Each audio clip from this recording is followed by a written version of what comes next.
And we are live. Hello, everybody. Hi. Happy Sunday. Happy Easter for those who celebrate it. Happy Spring Festival for everybody else. Welcome to Some Other Heroes. It is Sunday. It's Some Other Heroes Day. I am here. My name is Chris. I use he, him. I am your DM and storyteller for this wonderful troupe of adventurers and troublemakers who will all introduce themselves in a moment. Just to sort of like a quick thing, like one of us is not feeling great today, so if we have to step away for any reason, please forgive us, but it's just one of those things. We're gonna take care of ourselves before trying to push a performance and things like that, but you shouldn't have to worry too much about that. So, without further ado, I'm going to get my cast to introduce themselves, and then I'm going to do a couple of small announcements and get started on the adventure. Today, I are going to choose Charlie. Charlie, I choose you. Good timing, because I just finished my... Charlie-saurus. Hello. Sorry, I thought we were rolling out Pokemon names. We are rolling out Pokemon names. Charlie-saurus, use self-introduction. Okay, did I do it? Yes, you did. Yeah. Done. Well done. Yeah, I'm Charlie. She, her for me, she, her for Aisling, who I play. And I am an illustrator and big nerd. And, yup. Yup. Yup. That's the roundup. Amazing. And well, we don't need more than that, to be fair. That's exactly right. I'm just going to turn my music down a little bit. I think, Wayne, would you like to go next, please, sir? Sure. Hi, I am Wayne. I am a designer and brand coach and art director. And my pronouns are he, him, as are the pronouns for my demure and down-to-earth dragonborn Rock, who I shall be playing today. That's amazing. And last but never least, the amazing Theo Blue. Hello, I'm Theo. I'm an illustrator also, and I will be playing the slightly awkward half-elf wizard Eugene, who is a he, him. Amazing. Right, so before we get into today's episode, there's just a couple of quick things I want to touch on. We are not here next week. Few people, well, all of us are doing other things for a change. We're all having social lives for a Sunday, which is going to be really nice for us. But we are back the following week, but not with this program. We have a mini 4-part adventure. We're going to Space People. Some Other Heroes presents Welcome to the Verse, a D&D in space using the wonderful dark matter. We are going to have some special guests who we're going to announce very shortly. Not one, not two special guests, 3 special guests. Maybe more, but definitely 3 at the moment. What is this madness? I know. All wonderful people. We're really, really excited to be doing this and to be playing with people. And it just basically allows us to tell a story and keep going with something a bit fresh and different, whilst our wonderful trio of people unfortunately have to go away for different, very exciting life stuff, but can't make it through the whole month. Some Other Heroes will be back to its regular programming in June. We will pick up in the first weekend of June with this, and then I think that's right. If I'm wrong, I'll update people as we go. But keep an eye on our social media. We will let you know exactly who's coming, what we're doing, and when you can find us, and as soon as we have the information to let loose. We're very excited. Wayne is busy working away with the new graphics. I'm writing stuff, and people are coming up with very fascinating concepts and characters. I'm excited. So many pew pew pew noises. Lots of pew pew noises. Do you know what? I have to tell you, I was making notes, and as is my wont, my brain was going in 2 directions at the same time. So Chris had told me it was called Welcome to the Verse, and what I wrote was Welcome to the Pew Pew.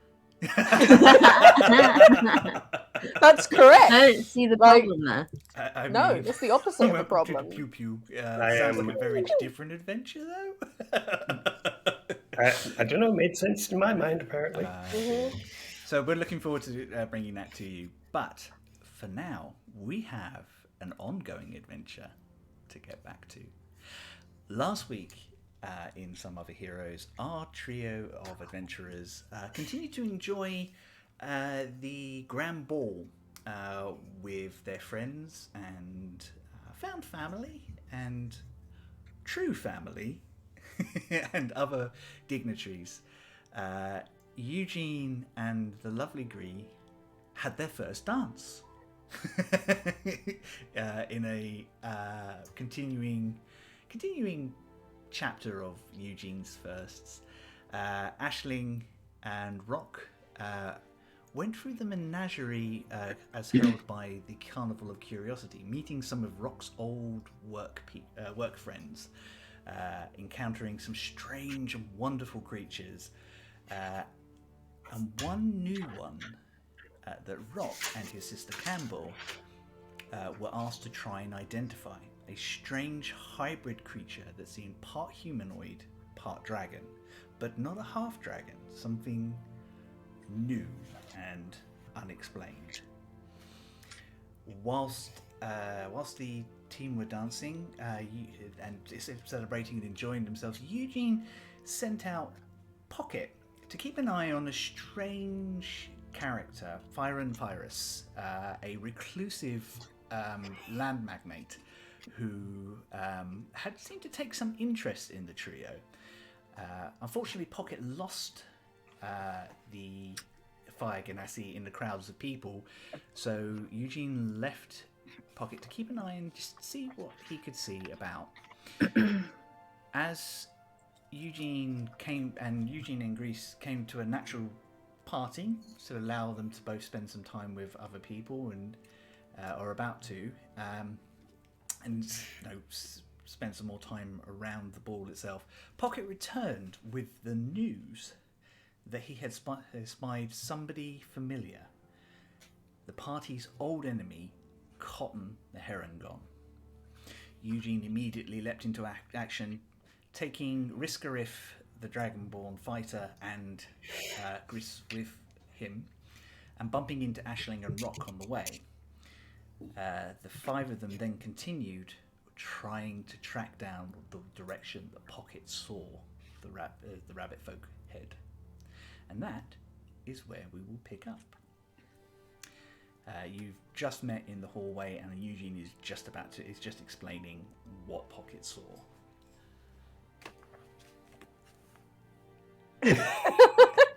Perfect. Wasn't this the point where I said be very, very quiet because we're hunting rabbits? I think it was, yeah.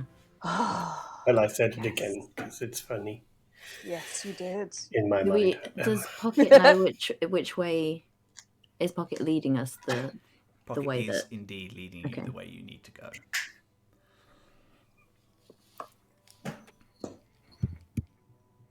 So Pocket is kind of waiting as you kind of mill about the five of you, and kind of points down towards a side passageway, which kind of leads deeper into the citadel.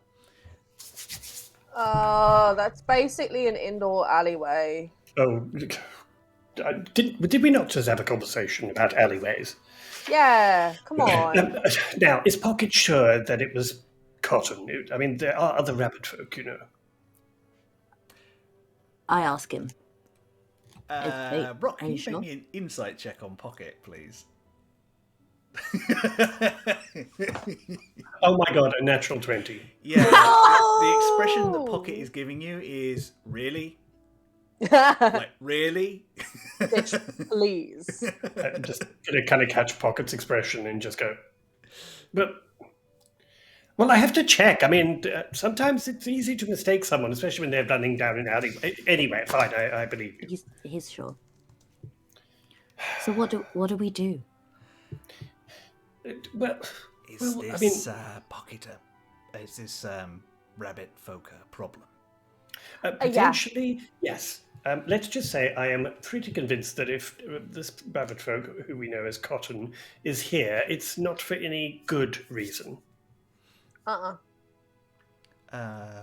Well, I mean, Riskarif and I are here. Maybe we can help you apprehend him?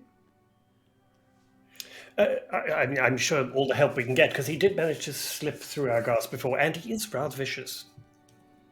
Yeah, he sucks. We gotta find him first, so we should hurry after him, right? We don't want to lose him. All right, well, let's make a move, but let's just keep your wits about you and try not to make too much noise. He's looking at Ashley. I feel very attacked right now.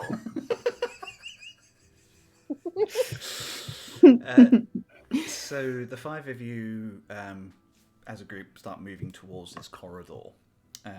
It's kind of one of the areas that's been shut off. It's kind of not open to the public, and you would normally expect someone to be guarding the entrance, but there doesn't seem to be anybody there at the minute. I'm just going to look over at who's with us, Riskrith and Gris. And Gris. Okay. I'm just going to have a quick look about to see if I can see any trace of a, what do you call it? A guard or anyone had been here or anything like that. Yeah, make me an. Are you just looking about to see if the guards moved from their post, or are you looking to see if anything's happened to the guard? Yeah, both. I want to see if there's a guard somewhere nearby that may have just wandered off for a smoke or something, or whether like there is a potential problem, like somebody's been dragged away or something. Well, I'm gonna make you choose because it's either investigating a close space or kind of looking about. Okay, I'll investigate the space. Cool. Can you make me an investigation check, please?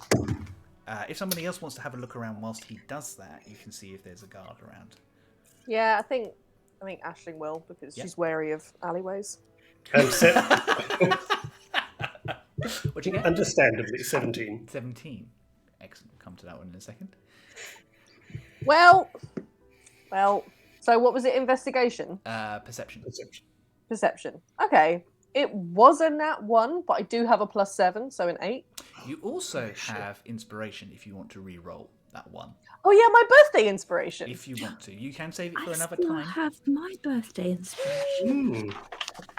I think I might save it. I'm going to keep it for special. It's like the fine china. Yeah, like when you jump off a dragon or something. Yeah. Yeah. Yeah. Amazing. Okay. Hey, look, I definitely would have died if I hadn't saved it for the dragon. Super duper would have died. So just to kind of remind you guys of, obviously, inspiration, normally you can only stack 1, but because we're playing a heroic campaign, you can keep up to 3. Ooh. I did not know that. Yeah. No, I didn't either. So you guys can keep up to 3 inspiration. So if you've got an inspiration and you get another one, you're kind of not just going, yay! By the time I'm 32, I'll have 3 inspirations. Exactly. So yeah, Aisling, you're kind of like distracted and you're kind of looking around to see if you can see any guards. There are guards about, but you don't see anyone who looks like they should be at this post. Wayne, Rock got a 17. Is that right? Mm-hmm. Looking about, you can see that there's like a stand next to the entranceway, and there's a little bit of a bright patch on the floor, as if where it has stood there for years and years, and the stone around it has bleached, and it looks like someone has basically just put it back up, so it was possibly knocked and then put back into place. I shall share this with my friends, and right. So I think something has happened here, which would make sense as to how Cotton got in with getting past guards, etc. He's probably done something. We should probably give chase, or at least try and follow carefully. Yeah, perhaps Pocket could sort of run ahead just in case there's a surprise. I don't know. Although then you won't be able to see anything, will you? Well, I mean, he can just run ahead. I don't have to I don't have to do the mind meld thing. Oh, good. Well, yeah, let's do that, just in case there's a surprise. If there's a surprise or something nefarious up ahead, perhaps he can just run back and let us know Sorry before about the weird noises, we by get the way. there. Bulba is sleep woofing right now. It's too cute to be a problem. Okay, good. He does that a lot. It's much nicer than the noise that our cats made when I had to mute my mic because they were hissing at each other. Oh! Okay, yeah. Yeah, okay, I'll send Pocket ahead. Right, and I'm going to follow. I'm going to go down the corridor. I'm not calling it an alleyway. The I indoor will alleyway. reluctantly No, go it's- down. It's a corridor. Corridors Alleyway are just adjacent. Yeah. They're just indoor alleyways. I love that alleyways have become your campaign's doors. Yeah. Oh no. And I'm going to try and go stealthily. I'll have a stealth check. Anybody else going with Rock? Yes. Yeah. I'll go with Rock. Does that mean we have to stealth check as well? You do. In Oh, addition to that, with your yes. NPCs, could I ask you... Here, this should be fun. Could I ask one of you to roll for Grease and one of you to roll for Riskeriff? My role was a disgrace, so I vote I'll not roll me. for Grease. Yeah. Of course you will. That's not good. I'll roll for Sorry. risk. He's not the stealthiest in the first... What did you roll? I rolled a 7. Okay, so... Gris... This is a group check, right? Yeah, this is going to be a group check. Okay. But there was, obviously there's, like I say, 7 from you. What did Aisling get? A 4. Oh. This is not great. What did I tell you about making noise? Rock, what I did you forgot get? to bring my slippers. Thankfully, my roll for rock was 22. 22. What did you roll for Riskerith? A 12. 12. And she is not proficient. I feel like me and Gris stealth. might have brought the average down a wee bit. Eugene rolled a 19. Okay. Wow. Damn, Eugene. So it's a spread. It is a spread. Wait, do I have to roll for Pocket? Pocket does not need to roll in this instance, I don't think. Pocket's so sneaky and little. I'm going to let Pocket, because Pocket's the sort of thing that people would not notice. Yeah. I mean, honestly, it's almost like he could even sneak up and eavesdrop on friends. It is true. Very attacked. That Very. could. Okay. So, with mixed successes, you make your way down the indoor alleyway. Slowly kind of making your way forward. You all notice that after a minute or two, Pocket rockets back up the corridor to you, kind of, and skids to a halt in front of Eugene, followed by a small terrier. Yeah, I was going to say, where did that come? That wasn't my one. What is it, boy? Did Timmy fall down the well?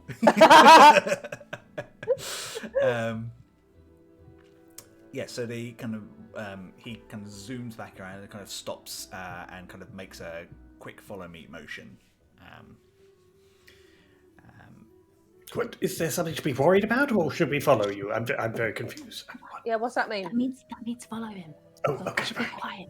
Quietly. Right, come on then. So you guys stealth down the end of the corridor. It kind of turns to a sharp right at the end, and there's multiple doors and things to different little rooms and the like. Lots of decorations and paintings and things. It's one of those sort of.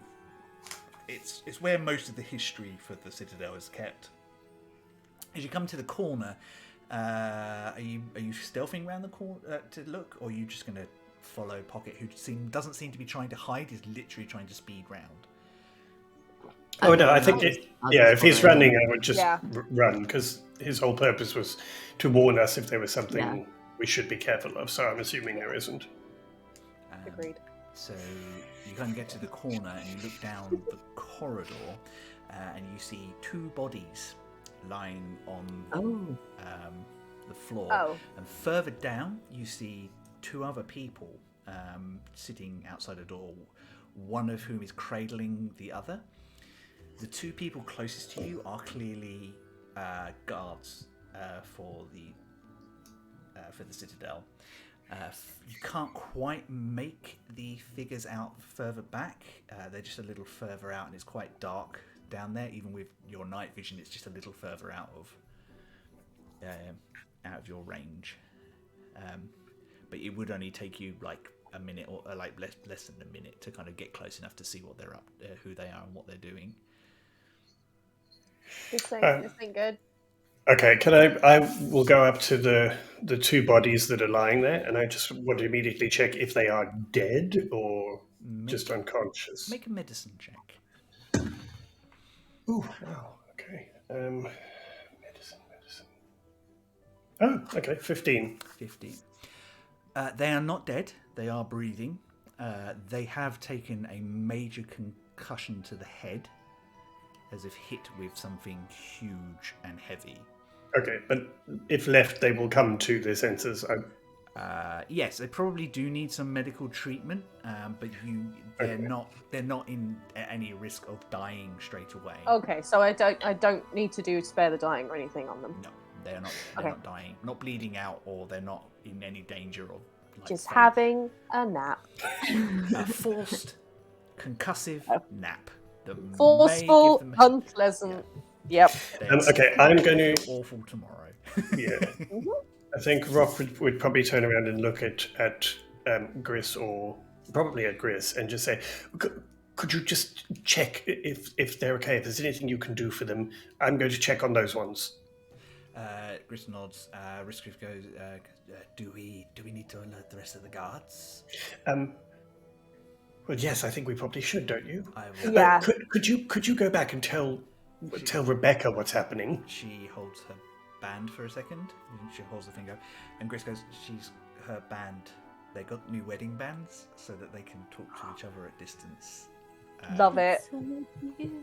But of course they did. I know that. Anyway, It's just after the thing with. Yes. All right. Just see to the people, and I'm going to.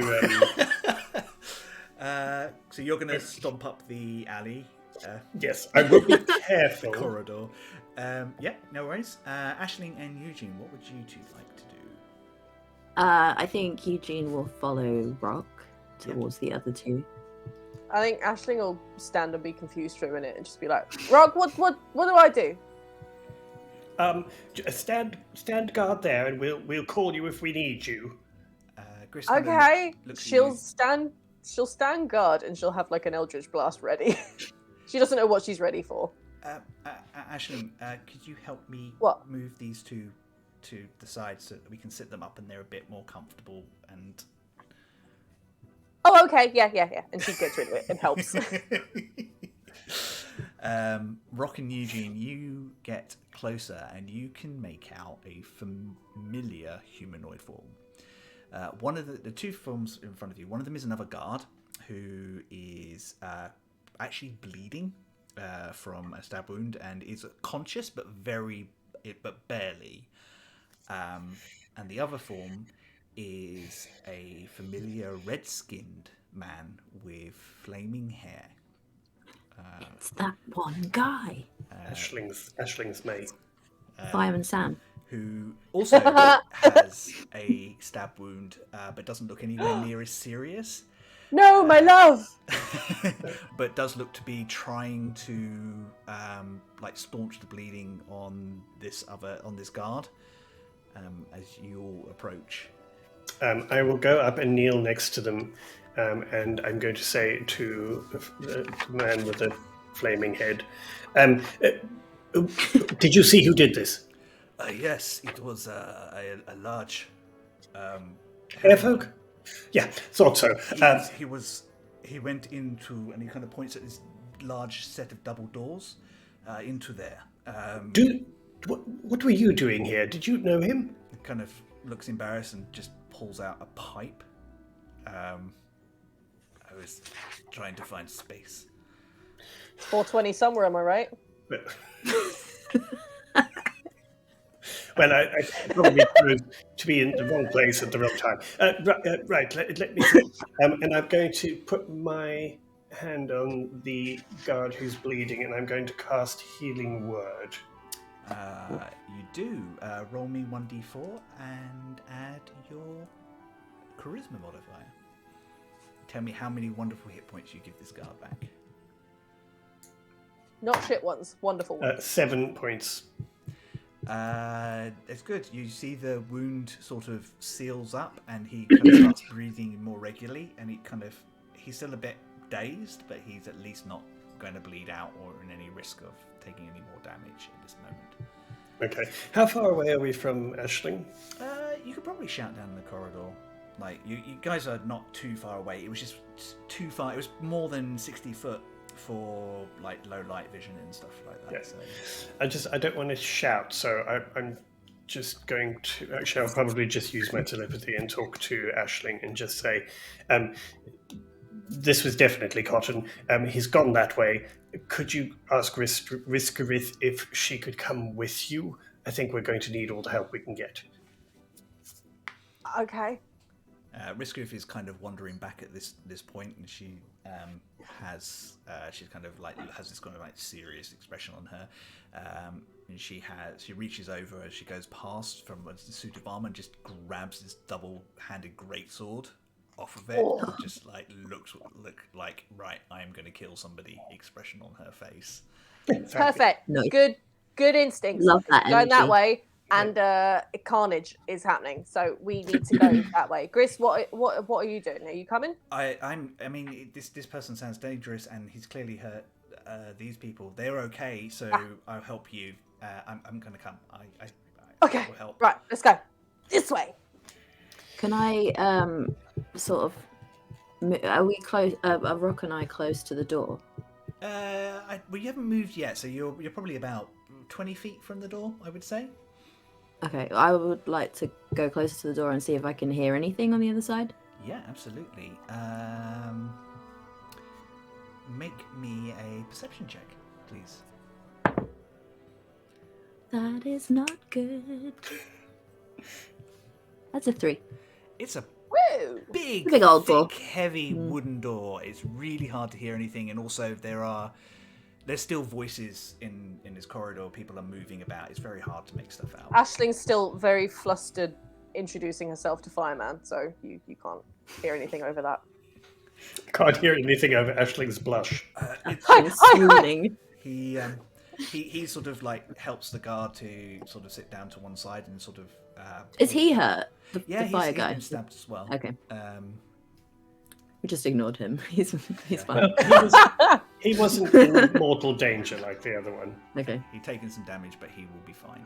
He's probably going to need to change his jacket. That's about. Oh no! Take your jacket off. Oh no! Let's get you out of those wet clothes. Into something more comfortable. Oh dear. Apparently, we are playing Chaotic Horny today. Today. That's a good point. Dear, amazing. I love it. So he's sort of standing off to one side at the minute and just kind of like, dabbing, like holding, like pulls off a strip of the lining of his coat and just kind of bundles it in and just kind of puts pressure on the wound to kind of stop it. Like, he doesn't look serious. It looks like he knows what he's doing to take care of it. Because he's cool. He kind of looks, goes, has anybody sent for the guards? Yes, we have. Miss Griff. I think we did, yes. Yeah. I will wait here. What do you intend to do? Well, I know what Aisling No. intends to do, but that's for later. I smack Rock. And then stand all heroic, like we're gonna deal with the assailant that brutally attacked you guys because we're heroes. He kind of, well, you're the champions, yes? Yeah. Good. It is. I'm going to just whisper, show him the badge, Aisling. Yeah. See. It's nice to meet you. I wish you were under better circumstances. Now go. That's all right. We'll hang out later. I will send the guards on as soon as I see them. Okay. Gris kind of tries to do false, doesn't really know how to. You're some sort of noble. I'm supposed to bow moment, and Riskov just literally just grabs him by the collar and just, excuse us. Oh. Well, with this party, what could go wrong fighting Cotton? You find yourselves before this front door, this big double doors, painted in this wonderful sort of like ultramarine blue with silver handles and frames. It looks like it goes into somewhere quite important. What would you like to do? Can I just sort of open it a smidge? Yes. Quietly. Yes. Hopefully. Stealth check, please. 17. 17. So Eugene grabs the handle, slowly turns it, and opens it, keeping it from squeaking. And you can see there's light inside. And immediately you kind of get this waft of air, as if someone's left a window open.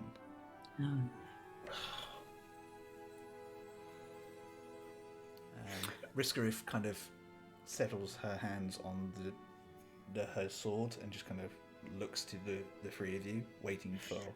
Yeah, I kind of like look at back at everyone and like give I will a ready I will nod. prepare my pistol. Okay. Yeah, I'm going to prepare a blast. Gris will grab hold of the other door and very gently following Eugene's example. Can someone roll me a quick stealth check for him? I'll try. I rolled an 11. 11. Okay. It's not quite as quiet as Eugene, but it's not bad. It's like he's not as experienced an adventurer, but he's clearly trying to kind of mimic what the three of you are doing to keep up. Yes, us highly experienced adventurers. I mean, you're all level 6. Yeah. Most people are Shocker. commoners. So, what's the plan of action? If the rabbit's in there, I'm going to shoot him in the face. Yeah. Same. So is it fling the door open, go in? Yeah, there's like a bunch of us and one of him. What could go wrong? I'm going to do a countdown for everyone. I'm going, Okay. on 3, throw open the doors. Wait, are we going on 3 or up? No, 1, 2, 3, go. 1, 2, 3, go. Okay, got it. Okay. And I'm just going to look at Gris That's and not go, on 3, that's after 3. That's But on whatever. 4. look, we don't have time for this. 1, 2, 3, go! And they fling open the doors. You find yourself in a beautifully elegant chamber filled with wooden benches and large, at the end of it, what looks like a large moving sphere of metal bands that kind of show different constellations in the sky and things like that. This looks to be some sort of mystical library inside. Uh-oh. At the back of the room are large stained glass windows, one of which has been smashed outside. In the middle of the floor, just in front of the astrolabe, which is moving very slowly with different sort of planets and moons and things are kind of aligning in different ways, is something very familiar to the three of you. A glowing, magical circle.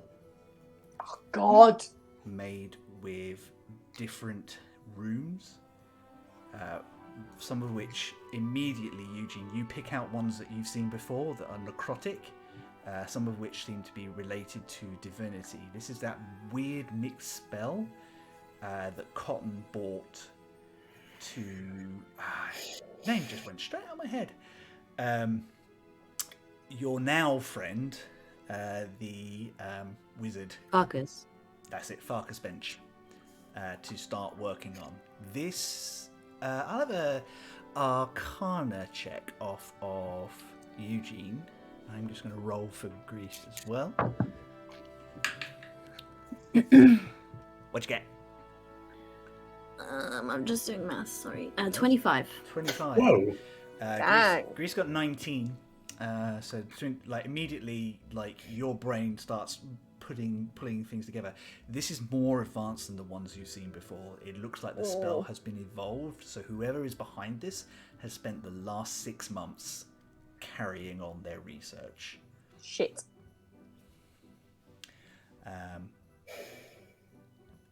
What is that? It's a magic circle used for summoning something. We've seen them before, unfortunately. Uh-huh. Can I immediately just head to like one side and look around the room to see if anyone's hiding? Yep. Anybody else stepping in? Yeah, I think Eugene would head straight towards the circle. I think all of you step in, and as soon as you do, there is a burst of light from the circle, and the doors snap shut behind you. With just us three in there? All 5 of you. Okay, phew.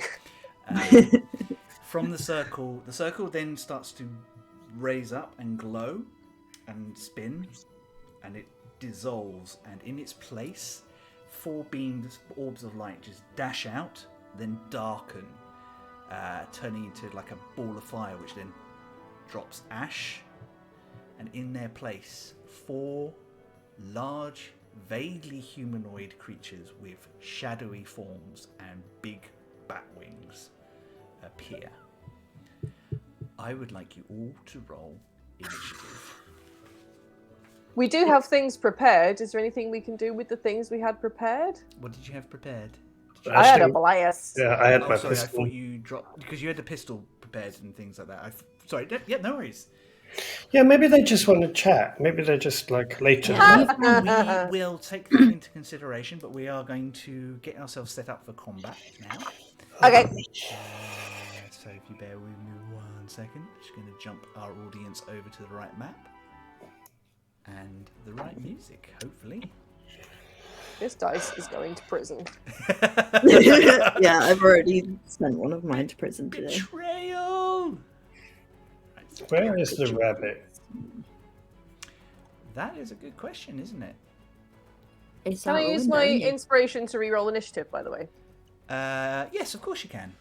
Cool, that's what I'm doing. Bye-bye birthday inspiration. Okay, Fucking bear with me 1 second. You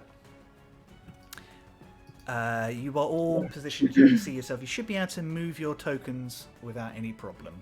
Yep. Excellent Ooh, this is a pretty neat room. Is it cool? This is a really cool little map. This map is by... Who is it by? I thought I had put it on here, but I have not. Yeah, it's really beautiful. I will find it and I will put it in our socials later. Because obviously we should always cite the people we bought maps for because they're amazing. Yeah, this is stunning. This is gorgeous. Yeah, it's really nice. Right.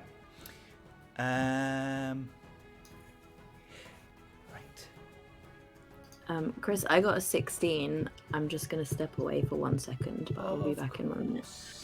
Yeah, no problem. So I'm just going to roll... Right. 16 for Eugene. Aisling. A 9. A 9. That was after re-rolling with my birthday dice. Rock, what did you manage to get? An 18. An 18 from Rock? Dang.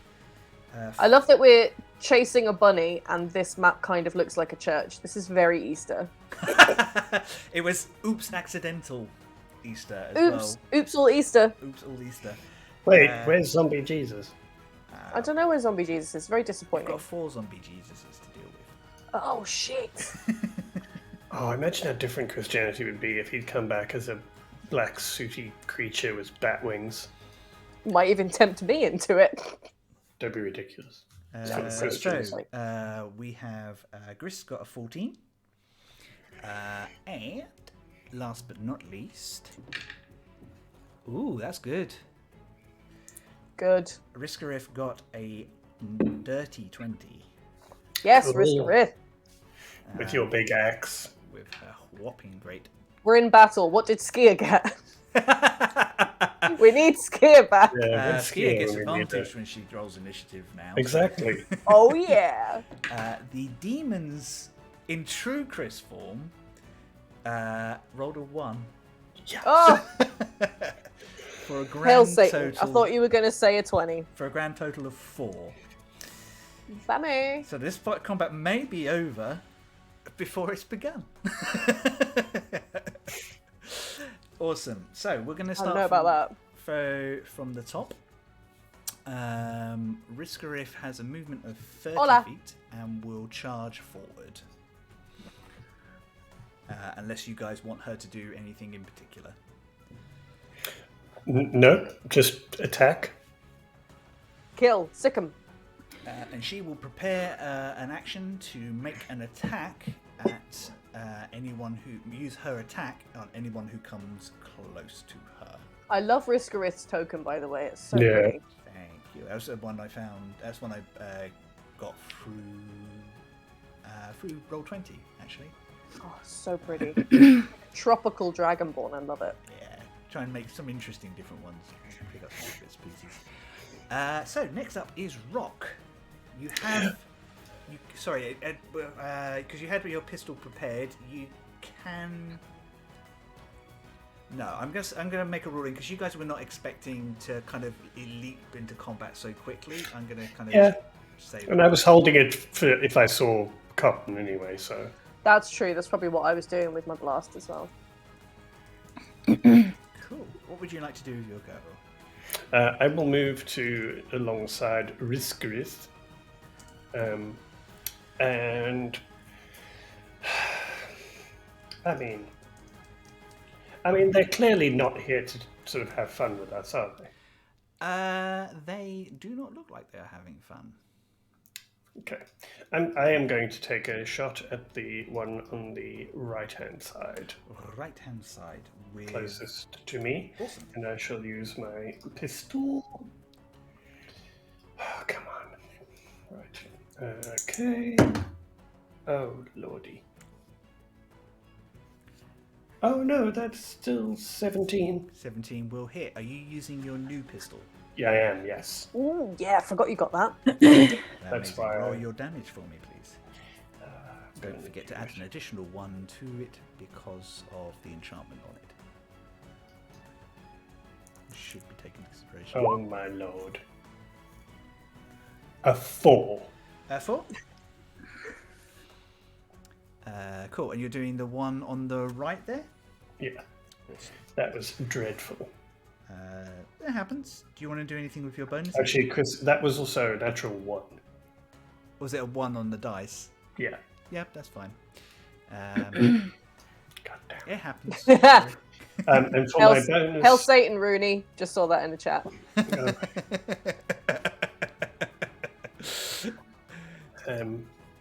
All hail the rabbits that Jesus brought, and then they laid chickens and eggs. as the psalm goes. That's how Christians make sense, right? Yeah. Anyway, yeah. So as my bonus action, I'm going to cast inspiration on Aisling. Awesome. Ah, thank you. You'll have a bardic inspiration. Yours D6 still, isn't it, Wayne? No, it's I thought it was a D8. D8, sorry. Yes. D8. Is that to attack rolls and checks? That is to ability checks, attack rolls, or saving throws. Oh, cool. Okay. Amazing. Cool.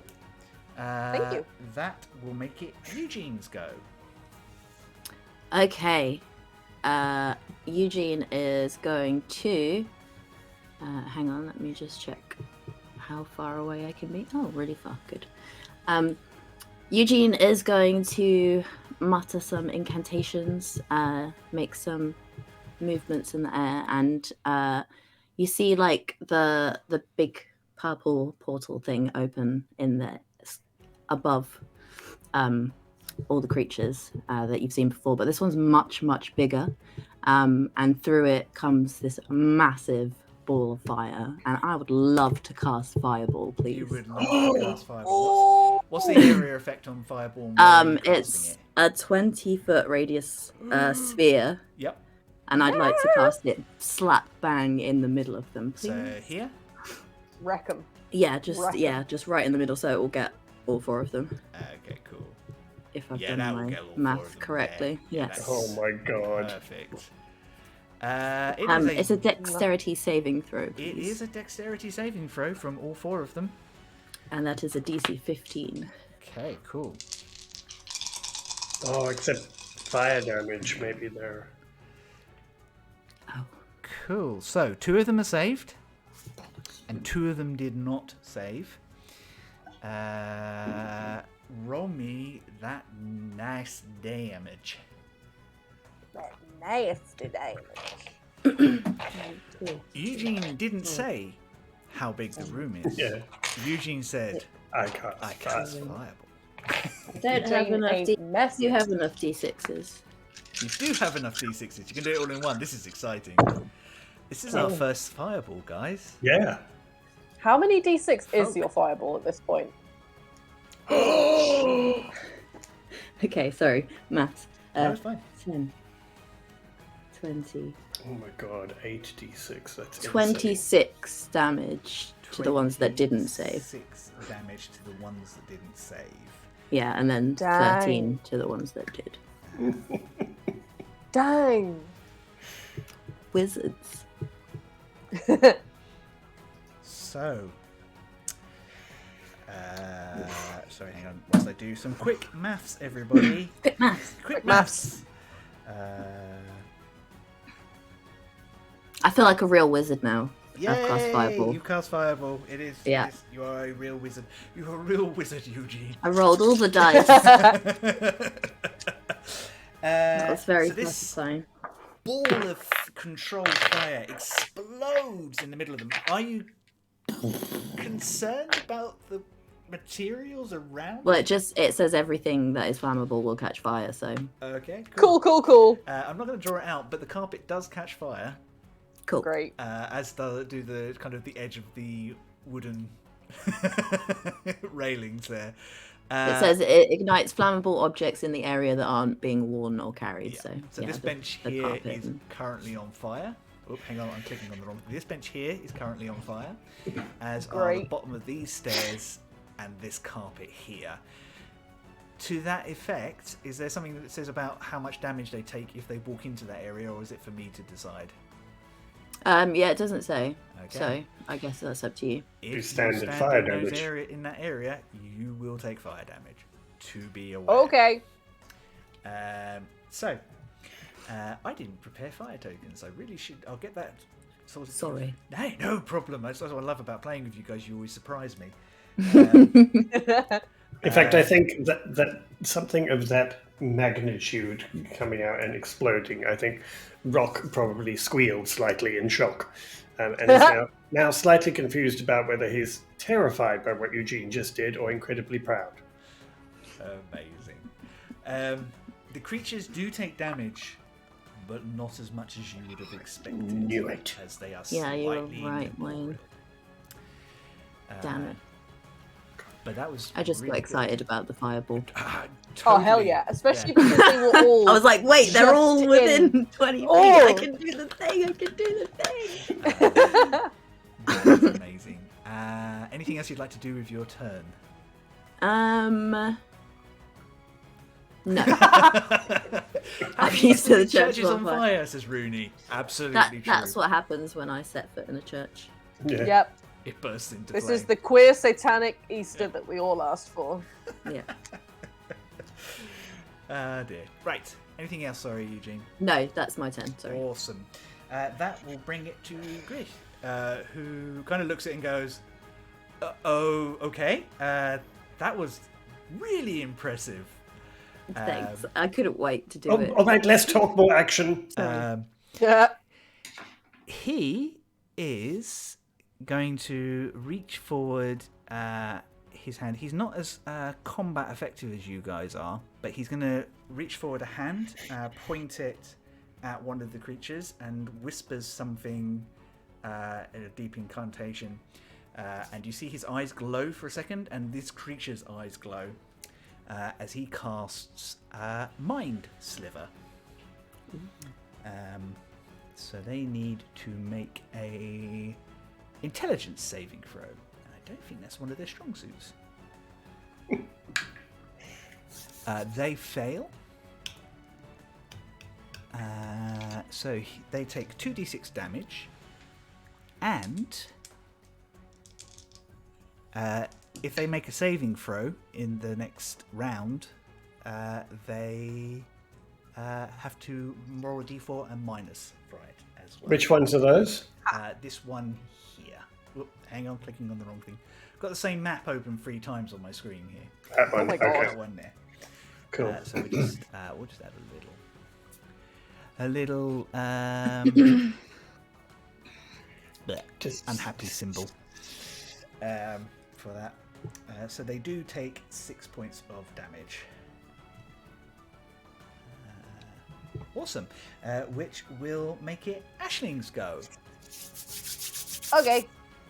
I'm going to shimmy over a wee bit over to here so I can see past the wall of fire that now separates us. And I'm gonna And it burns. the fella who's having a bad time already, I'm gonna blast him. Amazing. Yep. Just an Eldritch Blep. Um. Or are you going to use Yes. something nastier? Just a blep, because I want to see how bleppy they can be. I will check first, though, before I do anything. I think in my head, I'm just going to be asking Alabaster, just real quick, just like, okay, these are ashy. Are they one of yours? Have to wait and see your next go, because he hasn't had a chance to respond yet. Oh, Alabaster left me on red. Okay. No, I mean, he's You there. got those 3 dots. Yeah. Just Yeah. waiting for him to... All right, and whilst I'm waiting for him to answer, I'll just agonizing, but not with any other buff. Cool. So you don't want to cast blast. Hex first or anything like that? No, I think because I've only got 2 spell slots, I'm going to keep hold of it for now. You have got Just your to pearl test the power. waters first. Remember that, though. Yeah. Yeah, so Just going to test the waters first. good plan. Okay. Just trying to help. I know, thank you. Well, so I got a 1, A 1 for a grand which total is a grand total of 7. Okay. It does not hit, I'm afraid. It Nope, kind of just goes shocker. a little wide. I think the kind of incorporeal sort of shadowness, it's just kind of like it's hard to read, and I think you just blast a little too far to the left. And I am distracted by how awesome the fireball just was, so... See, Eugene, look, you show off and you just distract everybody else feeling insufficient. Sorry. Amazing. Cool. Would you like to do anything else with your turn? Let me see, whereabouts am I? No, I think I'll stay put, and yeah, I think I'll withhold my hex for a minute. Excellent. Aisling, I would like you to make me a brief intelligence saving throw, please. Ugh! Is this a magical thing? It is not magical, no. Okay. Intelligence save. It is not a magic spell, I should say. Okay. That's not too bad. 17. 17. Something is trying to push itself into your mind, but you shake it off. Ugh! Can I yell over to my compatriots and just sort of be like, it's trying to get in my brain, just as a heads up. Yep, absolutely free action to shout obscenities. That was not nearly as obscene as it could have been. No, absolutely fine. So this one will 5, 10, 15, 20, 25, 30 hover over to Rock. And Rock, as it moves towards you, can you make an insight check for me?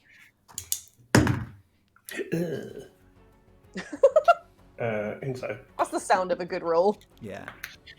Me, 12. Yeah, hard to read. These things are odd. 5, 10, 15, 20. I will share that 30. miraculous insight with my companion. Good to know. Good to know. Write that down. And one will take a swing at Rock, and one will take a swing at Riskarith.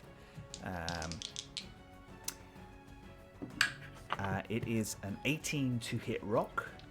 Yep. Doing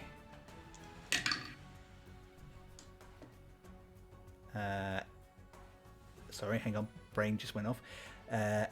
11 points of psychic damage. Ugh. Which I am immune to. No, not immune. I'm resistant to. So you it only take is 5. 5. The other one rolls, hits, manages to get past Riskarif's defenses, doing 7 points of psychic damage. Did any of those dickheads have to walk through the fire to get to them? Through the fire and the flames, you mean? Through the fire and the flames? I would have counted it if they ended their turn in the fire and the flames. Rather Oh, than so they started. can just sprint through the fire and the flames. They and be They're left- flying, aren't they? They left Aren't they? the fire yeah. and the flames. If they'd stayed in the fire and the flames, they would have taken damage. Okay. I think that's fair. They went through the fire and the Yeah, flames. they not went, into- oh Through god, the it's on fire and there are flames, we are leaving. And fire. Fair. What? Demons said, oh no, there's fire. That seems odd. Actually, What a they bunch said of something chickens. slightly harsher in Infernal, but we do have an age range. Yeah, but it is Easter. Yeah. Cool. That is their go. Super effective that it was. Yeah, through the fire and the flames, they get the out. Thanks, Rooney. So, top of the round, and we will have Riskarif have a shot back. Does someone else want to roll rather than me roll for all the NPCs? Who would like to I'll roll Riskers if you want. That's a 13. 13 on the first hit will hit. Roll for the second one. A 9. And 9. The second one also hits. She Hey! just brings this long sword up. And then if you would like to roll me 2d6, add 3 to her attack, and then do it again. Ooh. Shit. 6 and 3, so that's 9, 10, 11, 12 on the first one. Yep. Ooh. 1 and 5 is 6 and 3 is 9 on the second.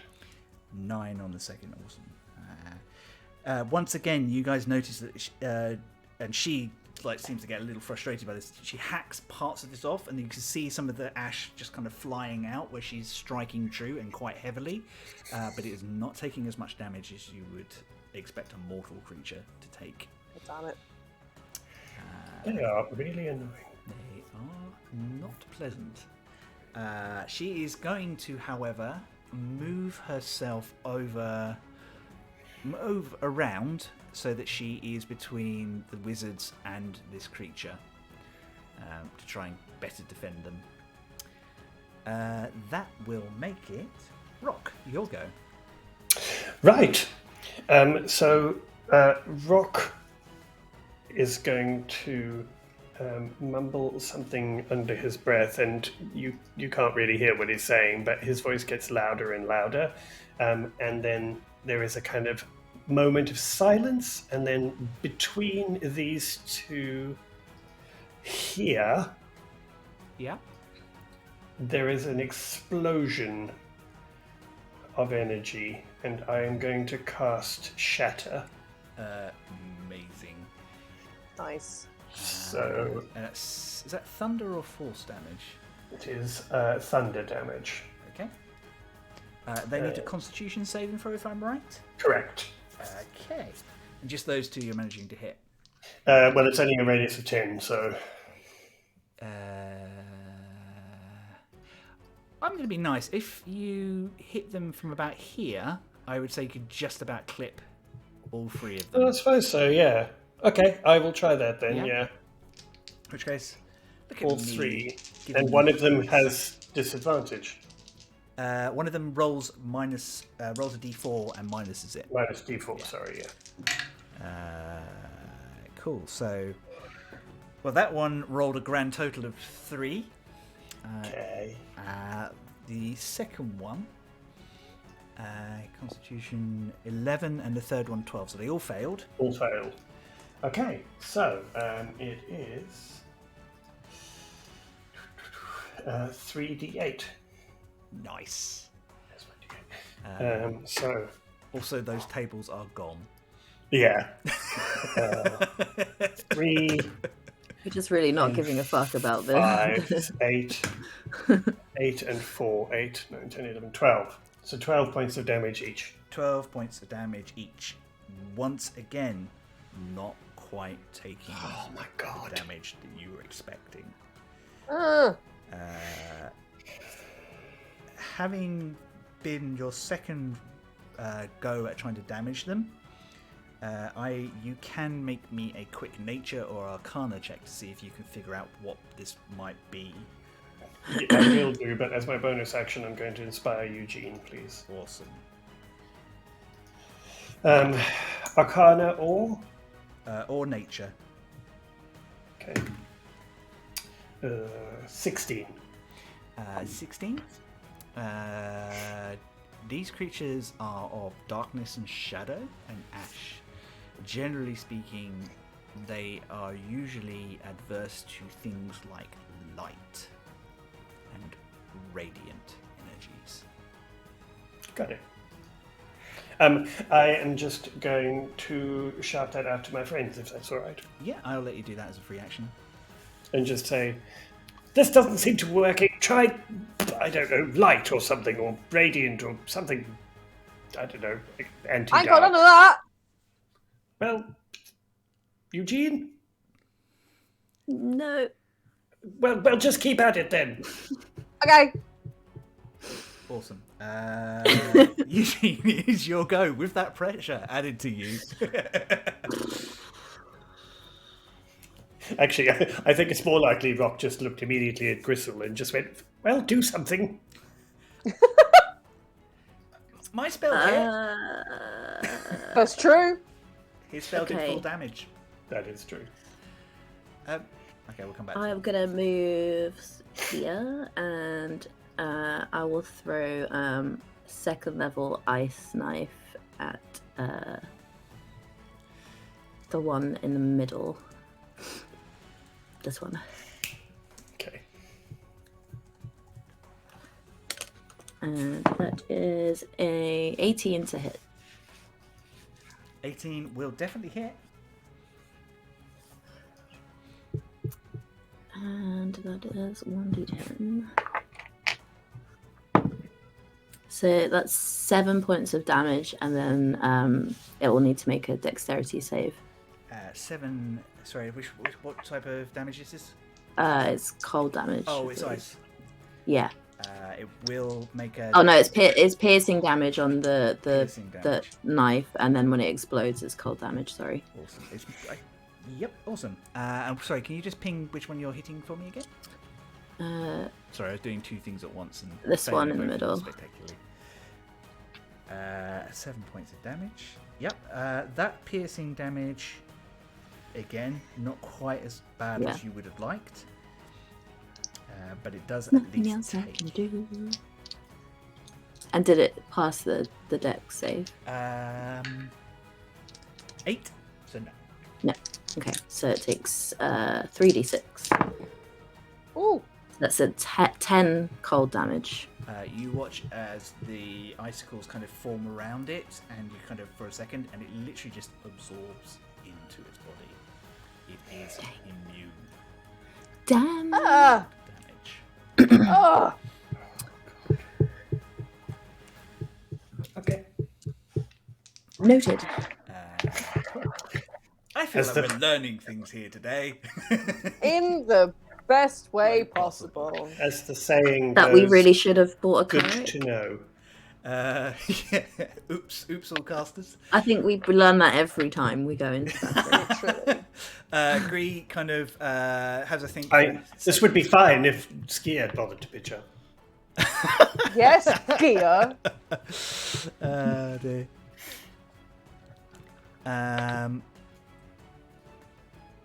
He kind of looks at the situation and goes, well, I'm not really going to help much with this, but he does run up to Riskarif, and he's kind of weaving something in his in the hand for a second as he does, and he will hang hang on 1 second. So where was it?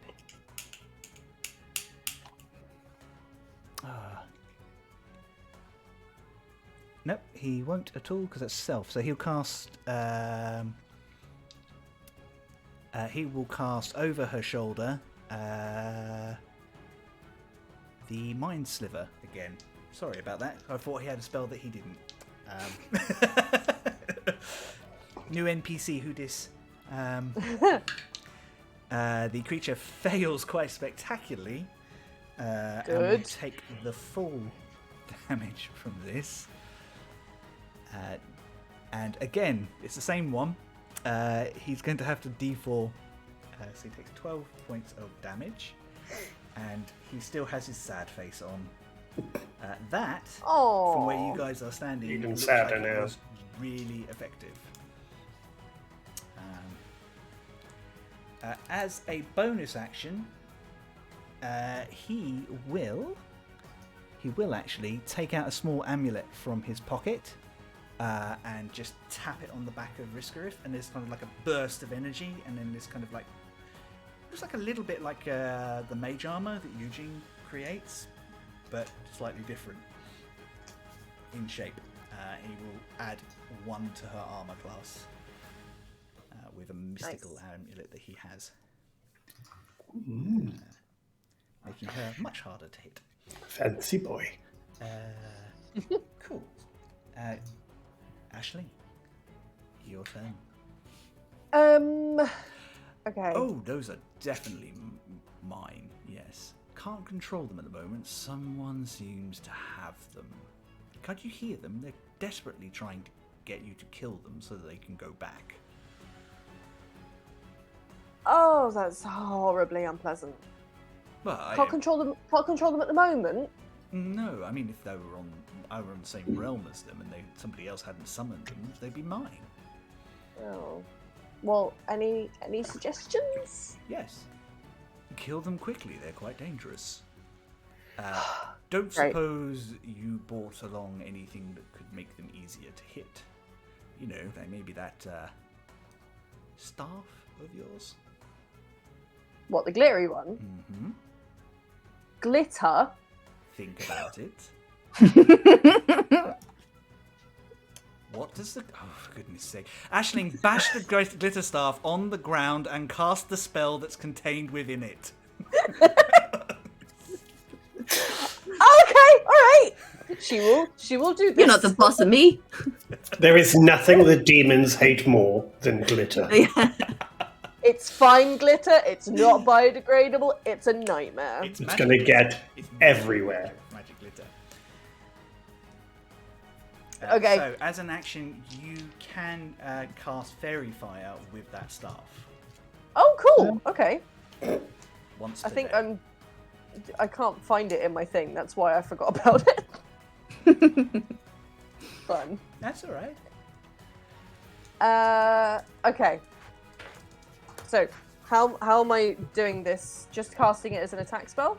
So you use your action to cast a spell, and then they Yeah. make dexterity saving throws versus the DC in there, which I think was 14, if I remember. It's a The 20 DC to who? on the staff. I think it was 14. I definitely think it was 14. So I rolled to Okay. dexterity. Basically, Aisling smacks this staff on the floor, and this big burst of glowing glitter explodes out. And where would you like it to land? It creates a 20-foot square. Yeah, I was gonna ask. A square. Okay, I'll try and get the 3 on this side. I'll aim it Yep. somewhere around here. I'll have to I think if you not aim- hit the other one, Yeah, I think. because otherwise Rock's gonna get covered in glitter. I think if you kind of aim it slightly offside, I will let you get all 4 of them. Okay, all right. In that case, yeah, I'll do that. I'll aim it slightly offside. Amazing. So, they are quite fast, you have noticed, but this is quite definitely a good move. And also, you've not used this magical item, so I thought I'd give you that hint. No. So 12 from 3 of them, so they all fail, but this one on the end, he passes. So, Oh.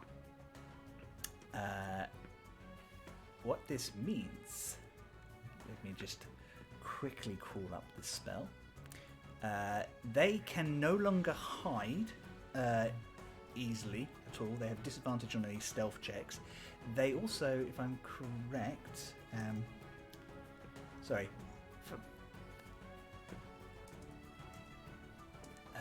No, that's not right. Fire. Fairy fire, 5e. Do we not have advantage on attacks? Any I attack don't roll think they against an can go affected invisible creature either. object has advantage if the attacker can see it, and the affected creature or object cannot benefit from being invisible. How long does that affect us? That lasts for concentration up to 1 minute. So you are now concentrating on the spell. Okay. Cool. Yeah. I'm gonna have to remember to put these things in my inventory. That is okay. If it's not there at the moment, don't worry. What I'll do is I'll make sure I get it sorted out for you before Cool. we come back in June. Yep. Okay. Wicked. Ashling's very happy with that and enjoyed the crap out of it. Cool. So you all have advantage of these people as long as Aisling is holding it. Do you want to do anything with your bonus action? As that was an action, Yeah. you can cast a spell if it uses a bonus action. However, to warn you, Hex is concentration, so it would make Fairy Fire drop. That's what I was thinking. I don't think there's much else I've got bonus action wise, so let me see whereabouts I am if I want to move. Yeah, I might shimmy over to this side just so I can sort of keep them all in better sight. Wonderful. I hope you know that in my imagination theatre, Aisling is literally shimmying every time Yeah. you say that. Oh, fully. I Fully. I don't know if you noticed that, but on the playback you'll see that as soon as you said shimmy, I went like that. You've got a Pavlovian response to the word Honestly. shimmy. Anyway. Alright, well, she's fully shimmied, covered in glitter, having a great time now. Amazing. That will make it their go. Also, thank you, Alabaster, for that. Yeah, it's like hint. Oh, just do this. You'd think you'd know Aisling by now. Or Charlie. I mean, he tries to allow Aisling some autonomy, but At least the illusion of it. yeah. So it is their go. This one is going to drift past this, not caring about Rock. So Rock, you do get an attack of opportunity if you want it. I do.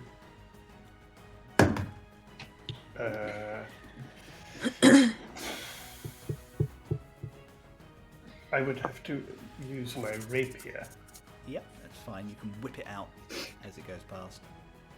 Phrasing. Fresh. That's a 17 to hit. 17 will hit. Okay.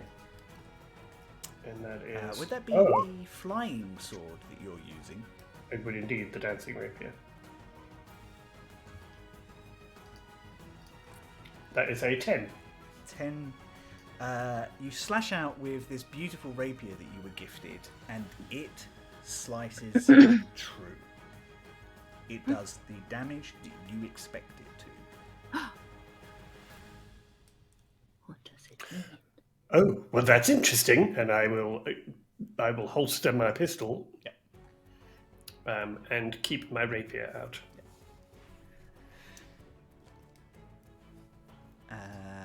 It will. So one of these will have a go at 4 of the 5 members of the party at the moment. First off, against Aisling. I don't think that hits. That's a wonderful 7 to hit. Ooh, so close. No. Nah. A 22 to hit Rock. Yeah. Doing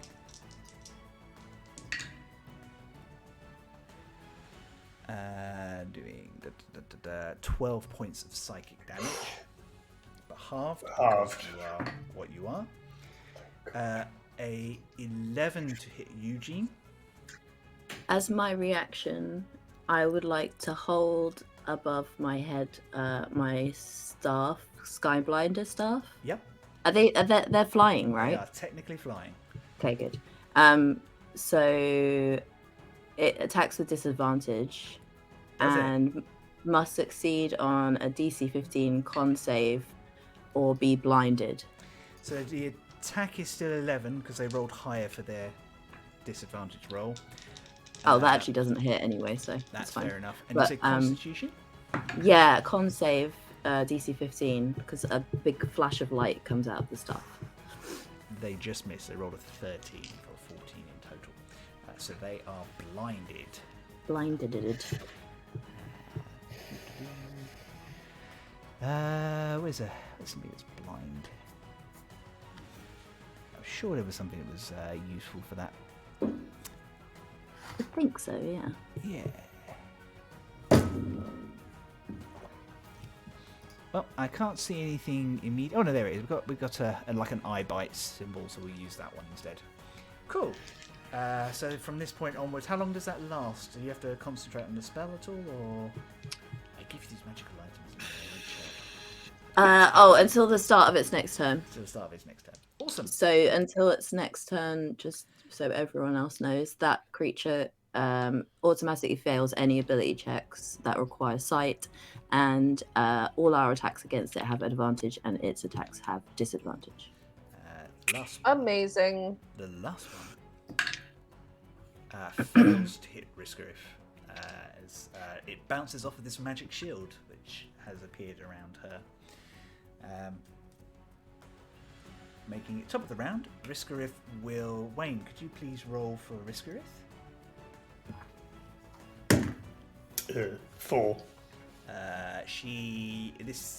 Advantage, remember, because Oh, yeah. of Ashling's spell. Oh yeah, 16. 16, she hits.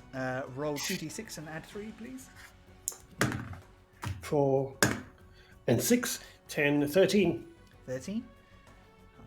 6. So she's kind of like... She's chipping away at this thing slowly. And she's kind of looking a bit frustrated. Her second attack, she's not going to... she's instead going to move around this thing. And she seems to target very carefully. Opens her mouth and a gout of black acid spills out of her mouth across these two creatures. Both of who take half damage.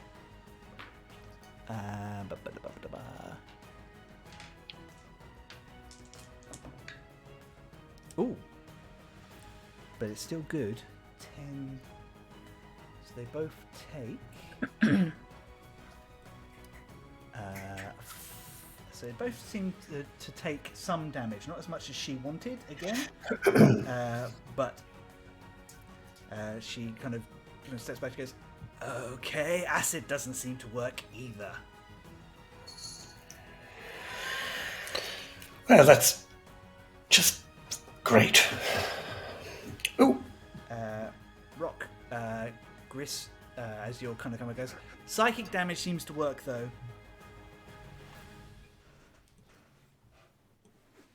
Okay. good thinking. Kind of. He did see you use your abilities before, so I think he's just remembered what you can do. I'm gonna, as he says that, I'm kind of gonna go, oh, good thinking, and then go, but I can go one better. So Rock is going to move around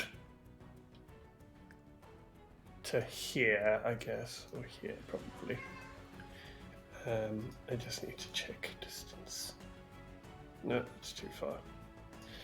Okay, so I am actually going to move to... Are you trying to make your 15-foot cone? Yeah.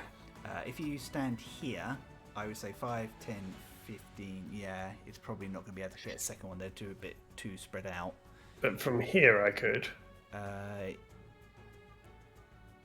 Yeah, I mean, it starts at the front of you. So I would have to take Attack of attack of advantage, yeah, of opportunity, yeah.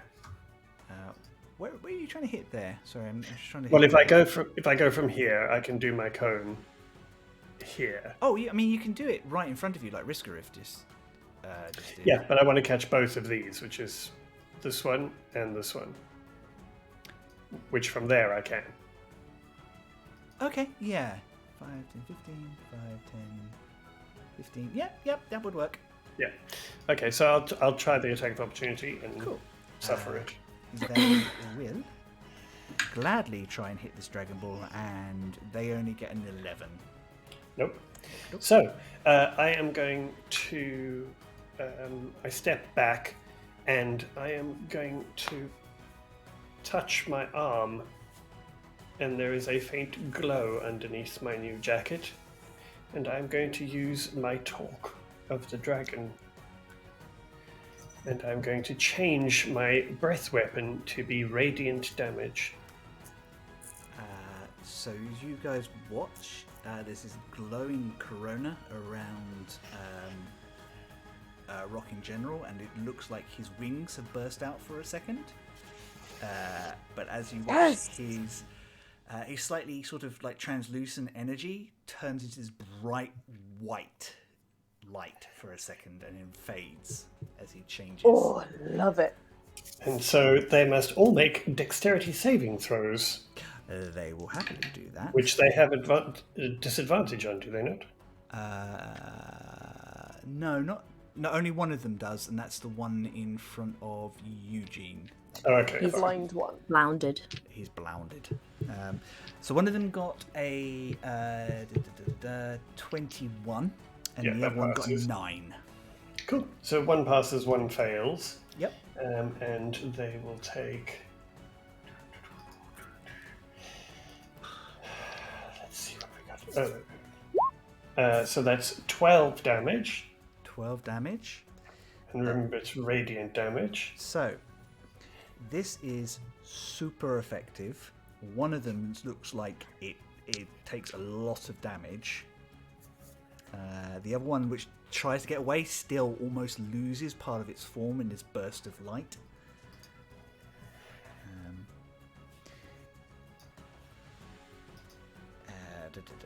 Sorry, I'm just doing maths. Both of them look like they are quite badly beaten by this effect. Awesome. Do you want to do anything else with your... Yes, so for bonus action, I will bardically inspire Riskrith. Awesome. Cool. So everybody but Gris has a bardic inspiration, and you, of course, Rob, because you doled them out. Yes. You don't save them for yourself. But yes. Also, I'm getting to Greece. Don't get upset. I'm not. I'm just keeping tabs for everybody else. To I was remind looking you at Eugene, not you. They do have a bardic inspiration they may use. That will make it Eugene's go. If this creature is blind, does it still get an attack of opportunity? It still does, but it is at a Would be disadvantage. Disadvantage. Okay. It's Um. ways and means. Is it worth the risk? Yeah, I don't know.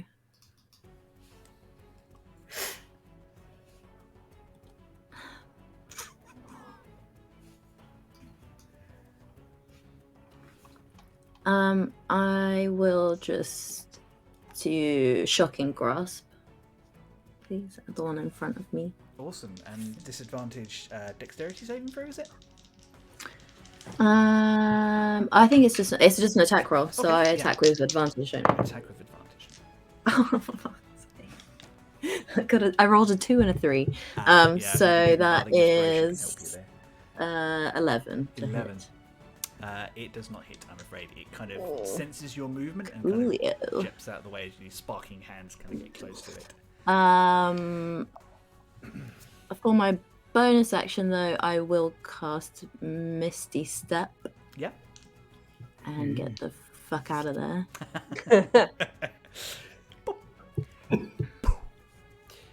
Can Careful, that's a flaming one. That is on fire.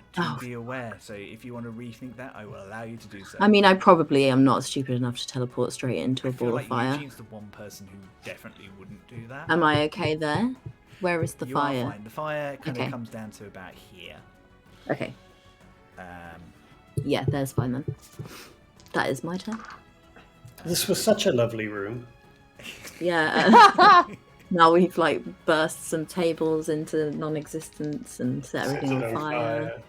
Is it still? Is it still on fire? It's not spreading or anything. It doesn't What are seem the fire to be rules? spreading at the moment. Okay. I think because it's magical fire, it's kind of contained.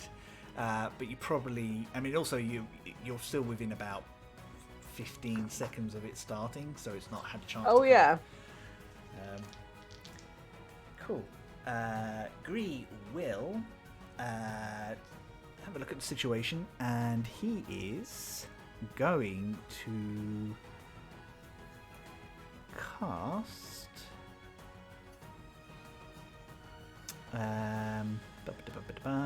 his spells are really not suited for this at all. It's really funny. He's such a research nerd. He's going to cast, well, it's worked so far. He's going to cast Mind Sliver. Up in the box. And this poor creature fails again. I think Rock just whispers to Aisling, maybe he could throw a book at it. He actually has done this creature quite a lot of damage, though, to be fair. Yeah, but Rock's not going to admit that.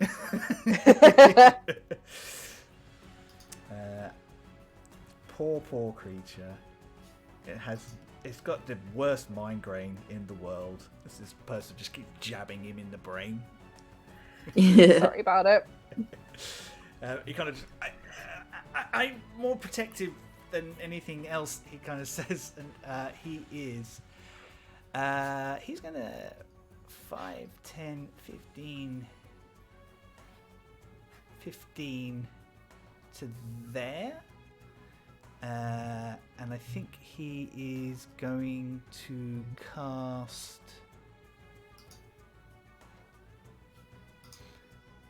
he's going to point at the fire, and there's kind of like this twist in the air, and this kind of like, it's like motes of dust start kind of appearing, and it kind of gets grainier and thicker, and he'll cast Wall of Sand all across where the fire is, putting it out. Smart. Sorry, it's not more combat effective, but at least we're not going to burn to death. No, that was actually a good idea, because I probably would have done that. Thank you. I mean, he's quite bright, isn't he? He is quite bright. Eugene, do you hear that? He goes dark grey as he blushes at being complimented from Rock for the By Rock. first time. Aisling, do the do. Okay. Yeah, Mashling. What with all my fire-based spells that are the only things I have? Yeah, okay. Yeah. I think I'm gonna take an attack of opportunity and move back from this guy. Okay, yep. Well, I am rolling that toffee. It was a 7 to hit. Yeah, it doesn't hit. Sure, you are safe. Yeah, just and I'm get not. the glitter off of it, and just gonna absent-mindedly It's everywhere. Sorry. This is going to take forever to get out. Some of them are little stars as well. Those really sharp ones that suck. And then I'm not gonna obviously do hex or anything because I want to keep up the sparkles. Yep. So I will just try and good old-fashioned blast them. Oh, just blast. And then that's advantage, right? Advantage. Yes. Cause sparkly. Because sparkly. Okay. Okay. It's quite a poppy little tune, this one. Wayne, did you say your bardic inspiration was a D8 or 8. D10? D8. Okay, cool. Gotcha. Okay, that's better. That's better.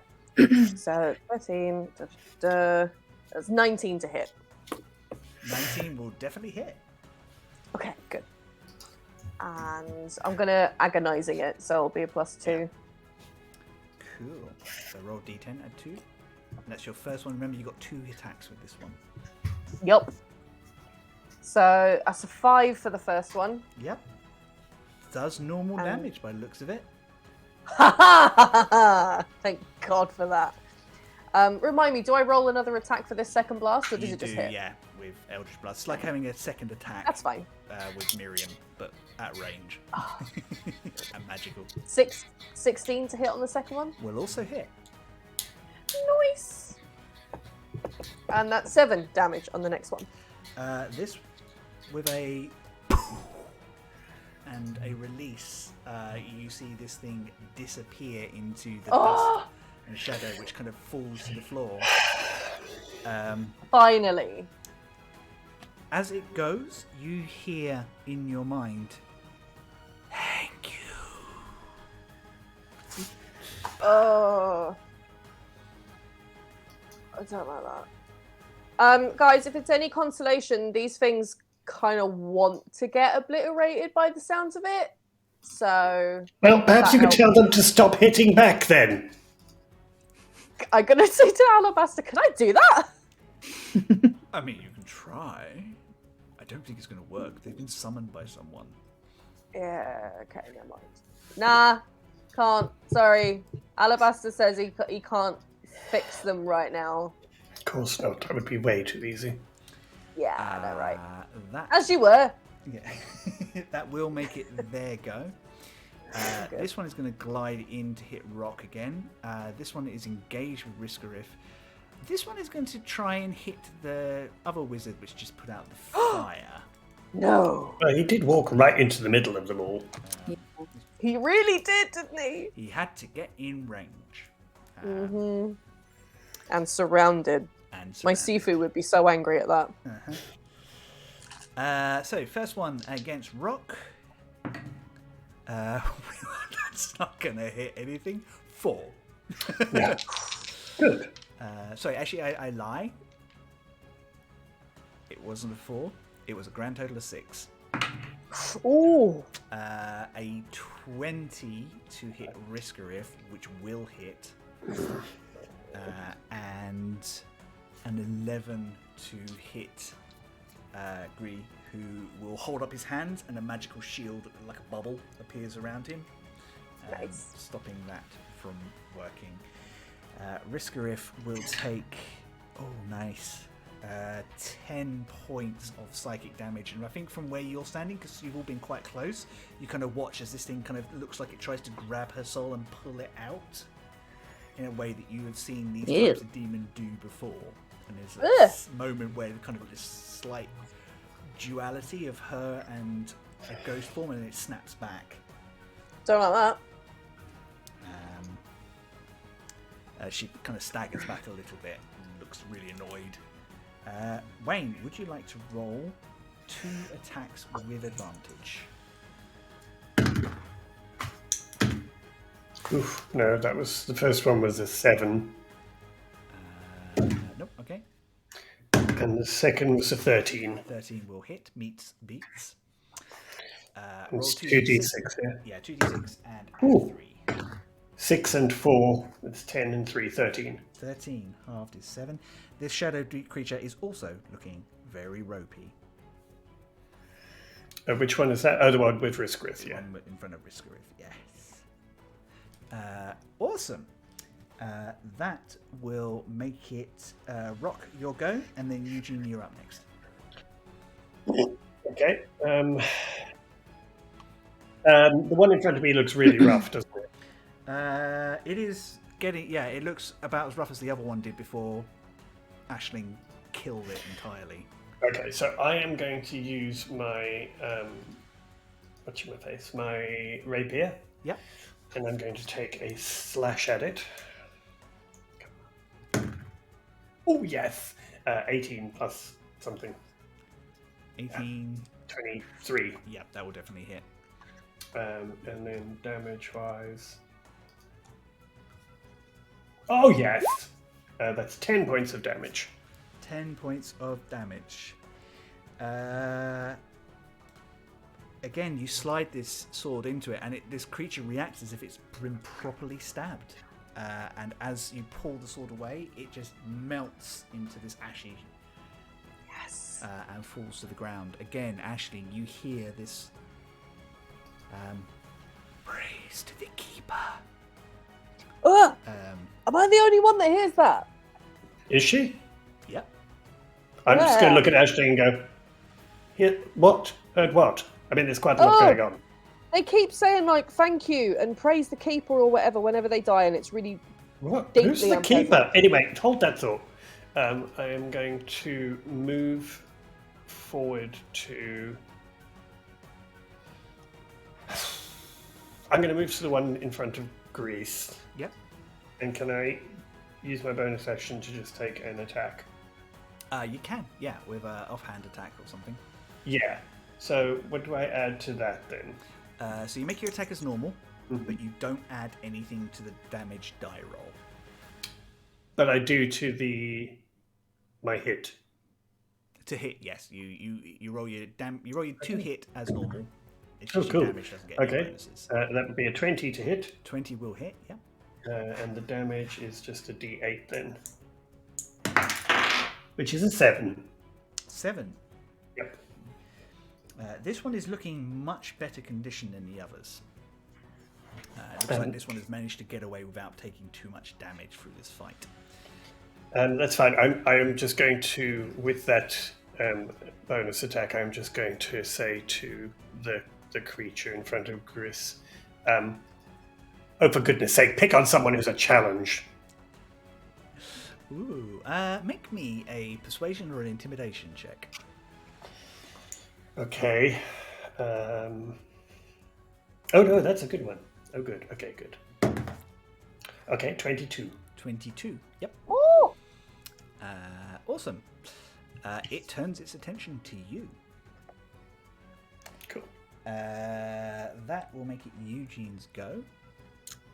Okay. Eugene will rush over to where Grease is. Would I take an attack of opportunity from going past that one? Unless you can do that without getting within 5 feet of that creature, yes.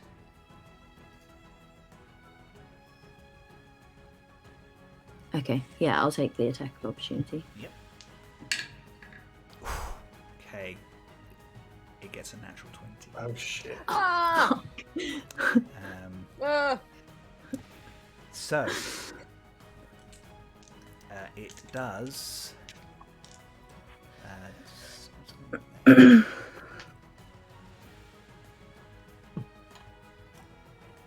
Sorry, hang on 1 second. There we go.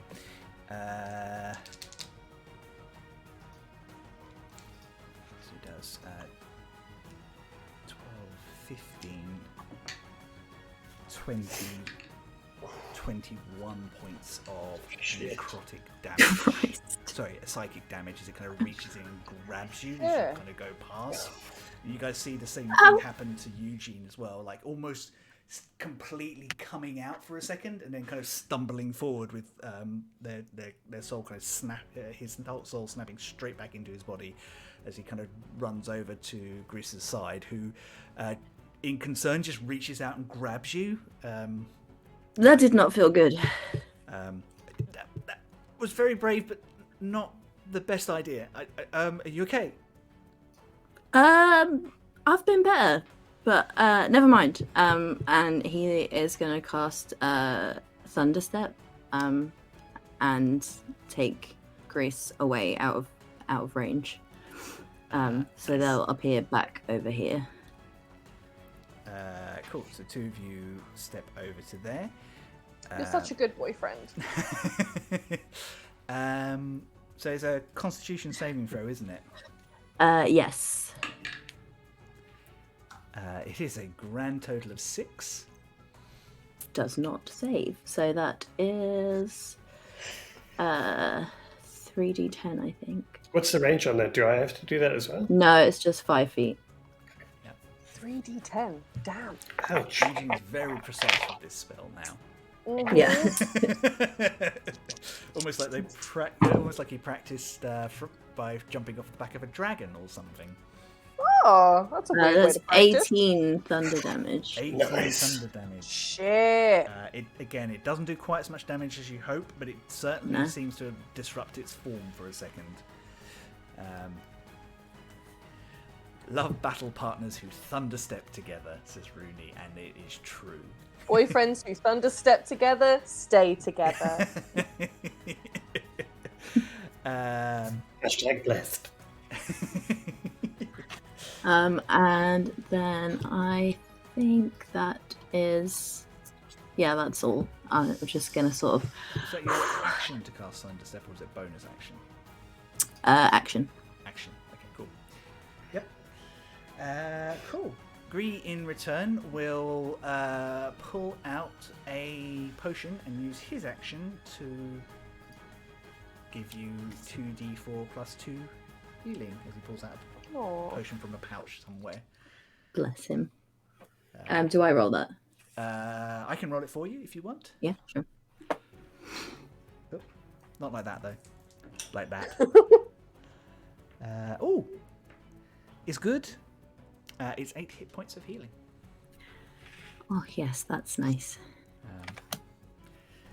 So, well, not really the most romantic evening I was expecting, but kind of fun. No, I'd quite like to go back to the dancing, although I was really dreading that earlier. It seems like that would be nice right now.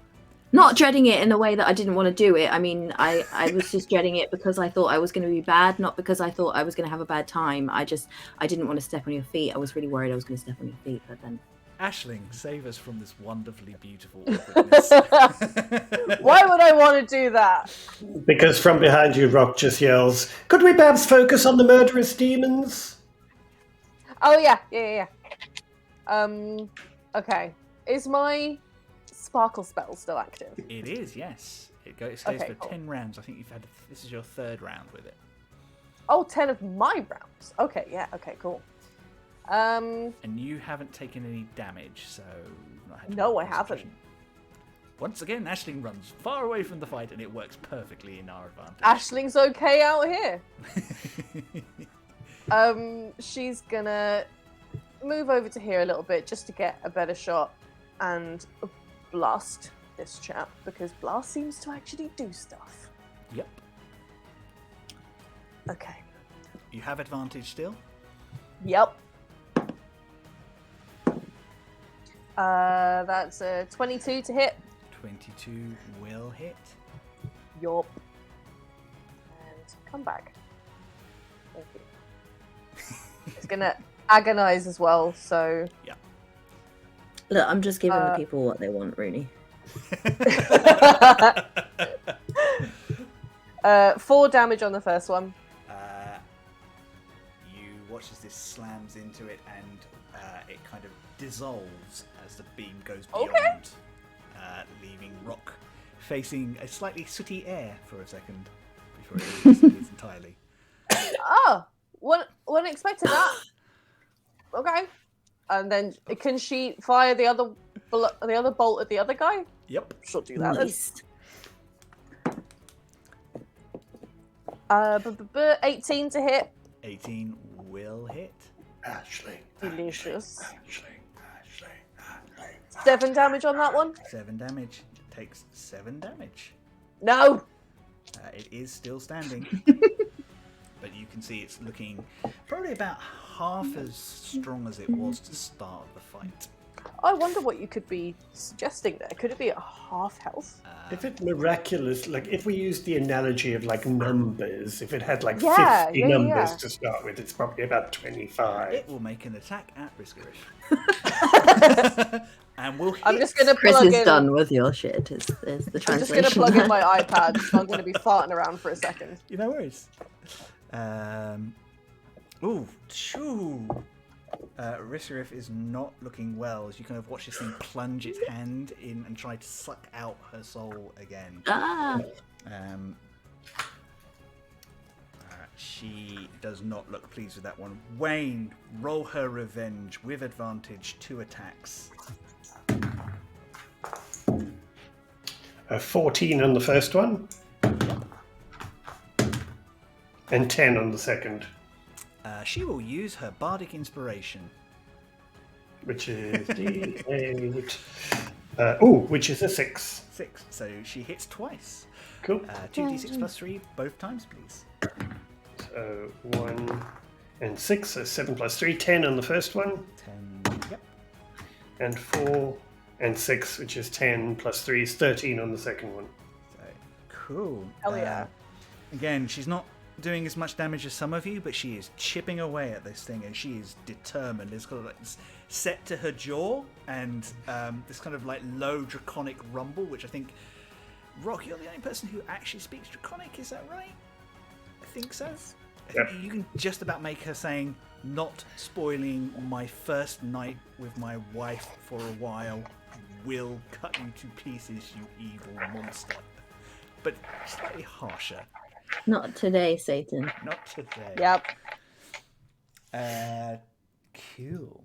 That will make it Rock's go. Eugene, you are up next. I will move straight up to this thing, and I am going to attack it with my rapier.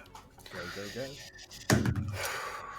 Okay. 13 plus, what's my rapier? 13 plus, 18 to hit. 18 will hit. Cool. I'll do the damage on the electronic thing. Dancing rapier. There we go. And that's 7 points of damage. Magical damage with the rapier. Yep. It takes it. It doesn't look happy about it, but it Cool. takes it. And I'm going to do an offhand attack with the rapier, please, as my bonus. Yep. Technically, you should be using your second rapier for that, but I'm going to allow it. It's fine. I mean, I'm happy to do that if you want. So that is a 23 to hit. 23 will hit. And I don't add anything, just the d8, which is a 7 to hit. 7 points of damage, sorry. Yep. And that one doesn't do quite as much damage. Yeah. But it is still looking very ropey. Eugene, it is your go. Oh, sorry, did you want to do anything with your... Oh, you did offhand, sorry. Yeah. Ignore me. Eugene, please take your turn. I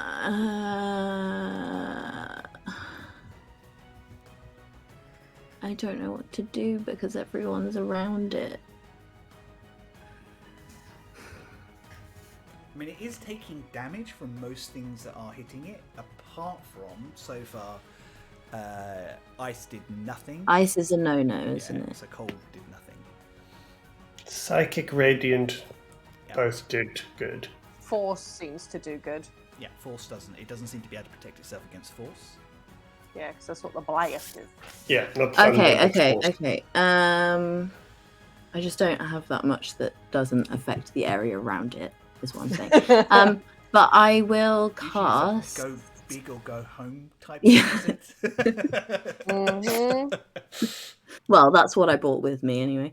I'm going to cast Maximilian's Earthen Grasp. Oh, interesting. Yeah. I don't think I have a token for it, I'm afraid, Chris. That but I'll is okay. cast it like next to it here. Cool. Do you want to just drag one of your other tokens onto there for the minute? We'll use that. We'll pretend that Pocket is a giant fist. Oh, this so little. this tiniest of tokens so is a giant hand. Would you like to me to resize that for a second? It's Yeah, so cute. Let me just. Hang on.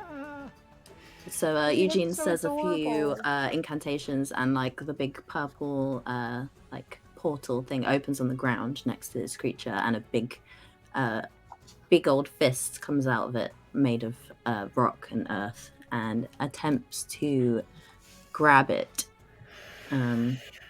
Serving Earthbender realness.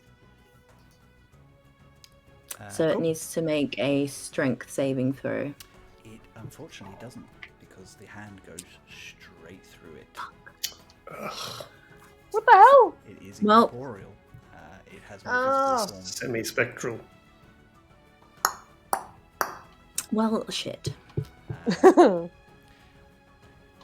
yeah, so the hand seems to grab hold of it for a second as it kind of watches this thing kind of come out, and it literally just shifts through it as if it wasn't there.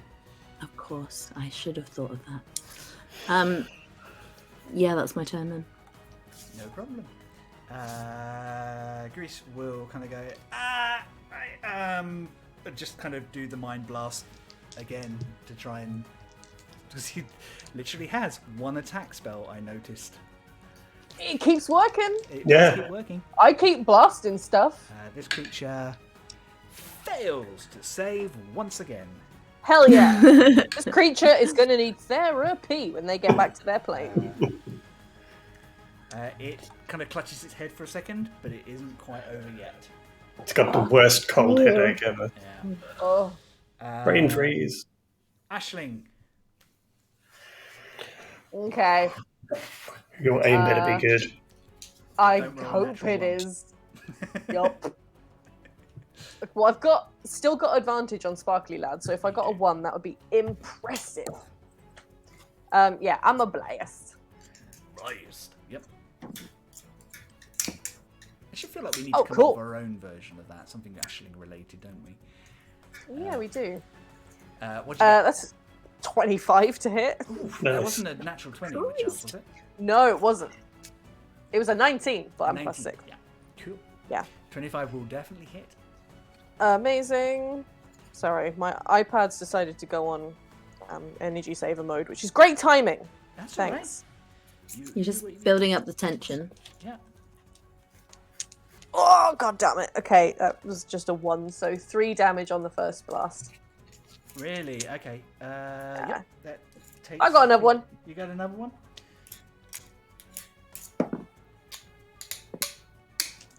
15? No, wait. 17 damage. No, 17 to damage. hit. 17 to hit. I was Yeah. gonna say, whoa! What Oh, the hell wow. did Yeah, you roll? damn. Leap. 17 to hit. 17 to hit. 17 will definitely hit. Okay, cool. That's... what am I doing? 5 damage on that one, so not much. Ashling. Describe your kill. Thank God. Yes! Okay. I feel like the blast is going to be really dramatic, but the way it just like crumbles is really anticlimactic. Kind of like Ashling leans forward, kind of throws his hand up. These Like a familiar Hadouken. white Oh, vines full Hadouken. burst out from her hands as normal, striking this thing in the chest, leaving this huge gaping hole, which it kind of looks down at, and then it kind of looks at you, and you're not entirely certain, but you're fairly certain it smiles and nods as it just kind of slowly crumbles. Well, that's sad. Oh, that was just the worst. Okay. And you are all out of combat. Hail Satan. Where the hell is that rabbit? With Well, I this, assume he went through the window. with that, and you all kind of sucking in breath and kind of recovering from this combat, I think we're going to take a quick break. So Yeah, I it's need a cup of 5-2 now, so we'll be back about 5 past. We'll carry on and indeed look for this bloody wabbit. Cool. Wascally wabbit. Rascally wabbit. See you in 10 minutes, lovely people.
are back. Hello, I hope everybody had a nice break. Sorry for leaping off so quickly. Several of us needed it quite urgently. Stay hydrated. You'll regret it. Oh, you'll regret it. So before our break, our trio of party goers at the moment were trying to track down an old foe of theirs, the elusive and problematic Harengon, to be led into a trap with shadow demons that seem to have some connection to Aisling and Alabaster. As you stand around, like, kind of catching your breath, I think the five of you are all that's left. There is definitely some damage to this room.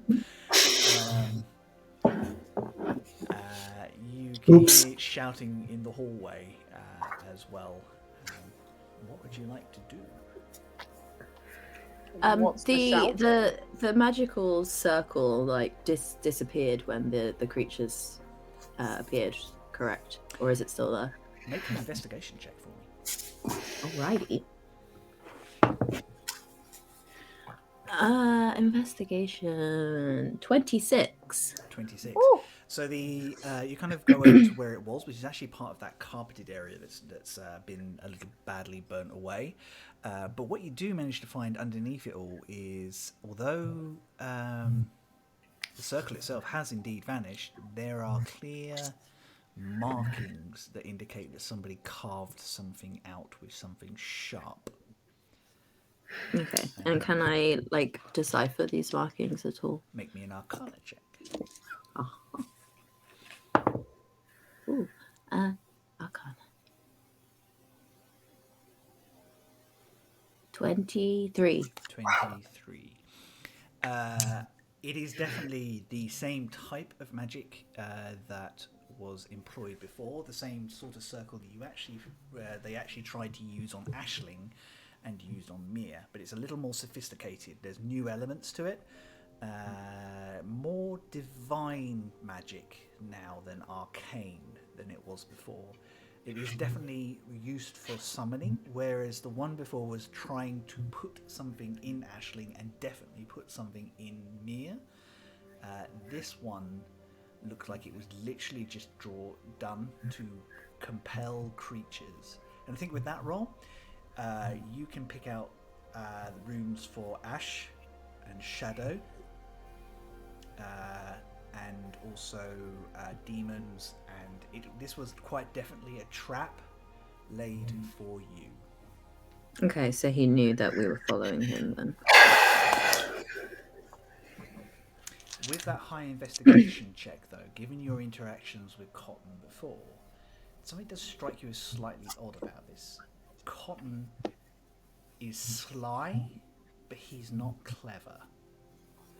He's certainly not clever enough to be able to make a circle on his own. Oh, god damn it.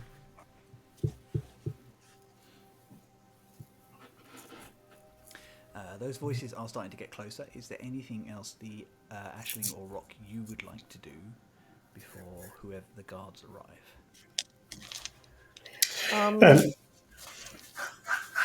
I think I would just say to Eugene, should we get rid of these markings or scratch them out or something to stop it happening again? I don't know if is that what we should do. Looks like it was a single-use spell. Yeah. It appears it was a single-use spell, and that's just wasteful. They'd have to come back to cast it again. So I think we should leave it as evidence, perhaps. I mean, otherwise we're going to be in an empty, destroyed room with no assailants. I mean, we have several witnesses. Can I go and have a look at the window? Yeah. The smashed window. I just want to. Is there a rabbit-sized hole? Yeah. Cartoon stuff. Can I? Yeah.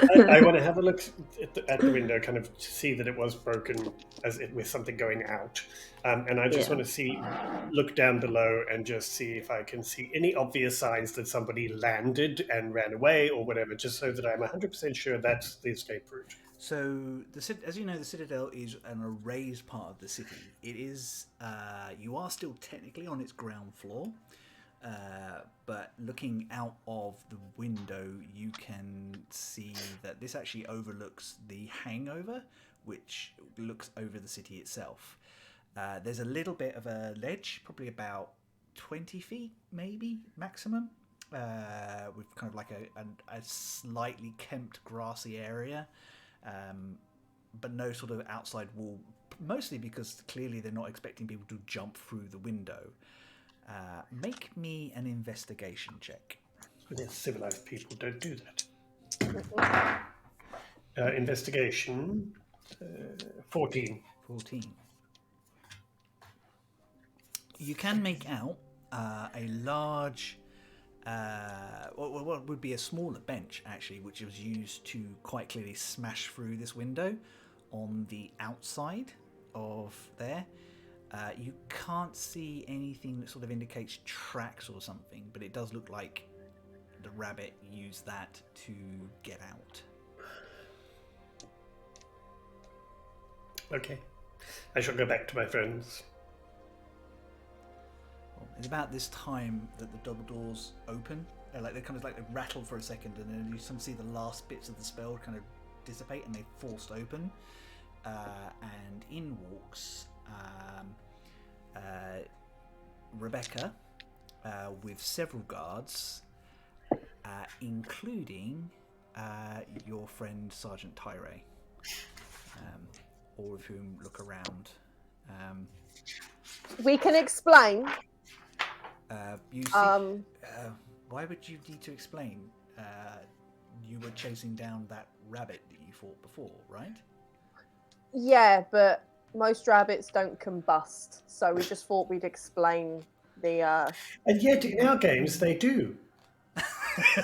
Oh, weird that. Little grey cat wanders past me over. If you're doing it properly, they do. For viewers who are really paying attention, that's an Easter egg. I'll leave. Dude. Come back, we're not done. Yeah, so you kind of, she goes, sorry, Pyron told me what was going on, that he was attacked by a large rabbit folk. The guard that he was talking to corroborated your story as well. Well, it turns out we were chasing the rabbit, which unfortunately the Harengon has got away. Although Tyre go, yeah, that does seem to be his modus operandi.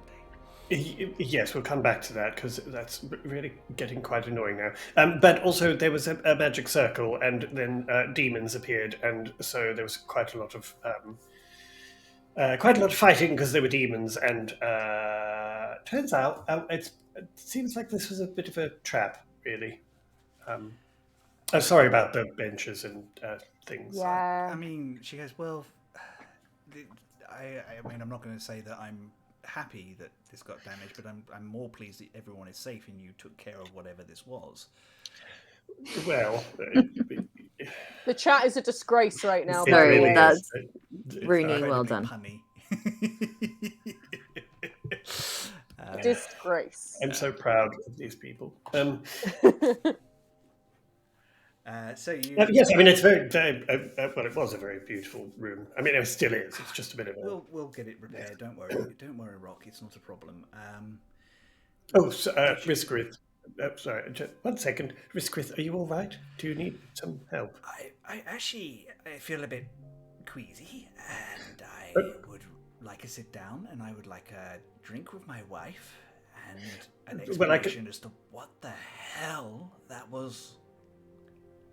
The last bit may be a little bit tricky, but the first bit about the stopping. Anyway, just sit down here, and I'm going to use Healing Word on her. Oh, she kind of, thank you. Every time I get into something with you, friends, it's always exciting. Well, That's one word for it. It's actually very generous word to use. Yes. Is that what it's always like for you three? we've had brief moments where it's not. Wow. I don't think I'm really an adventuring type, but I am always going to be here to help you if you need me. Oh, thanks. That was scary and quite exciting and scary. Uh-huh. More scary than anything. Uh-huh. Rebecca kind of... Wait, were you not there when there was a fake god that we were fighting? Oh, that was terrifying. Absolutely terrifying. Oh, Will good, sorry. not It's lie, just that the was vocabulary. This is scary. That was terrifying. I got it, right. Sorry, I wasn't party to the intricacies of your vocabulary, but that's fine. But you guys are so good. You folk are so talented and skilled, and Rebecca just kind of holds up. I mean, we are very, very skilled. Would someone please grab this young man a little drink? He's clearly babbling because he's in shock. Oh no, he always does that.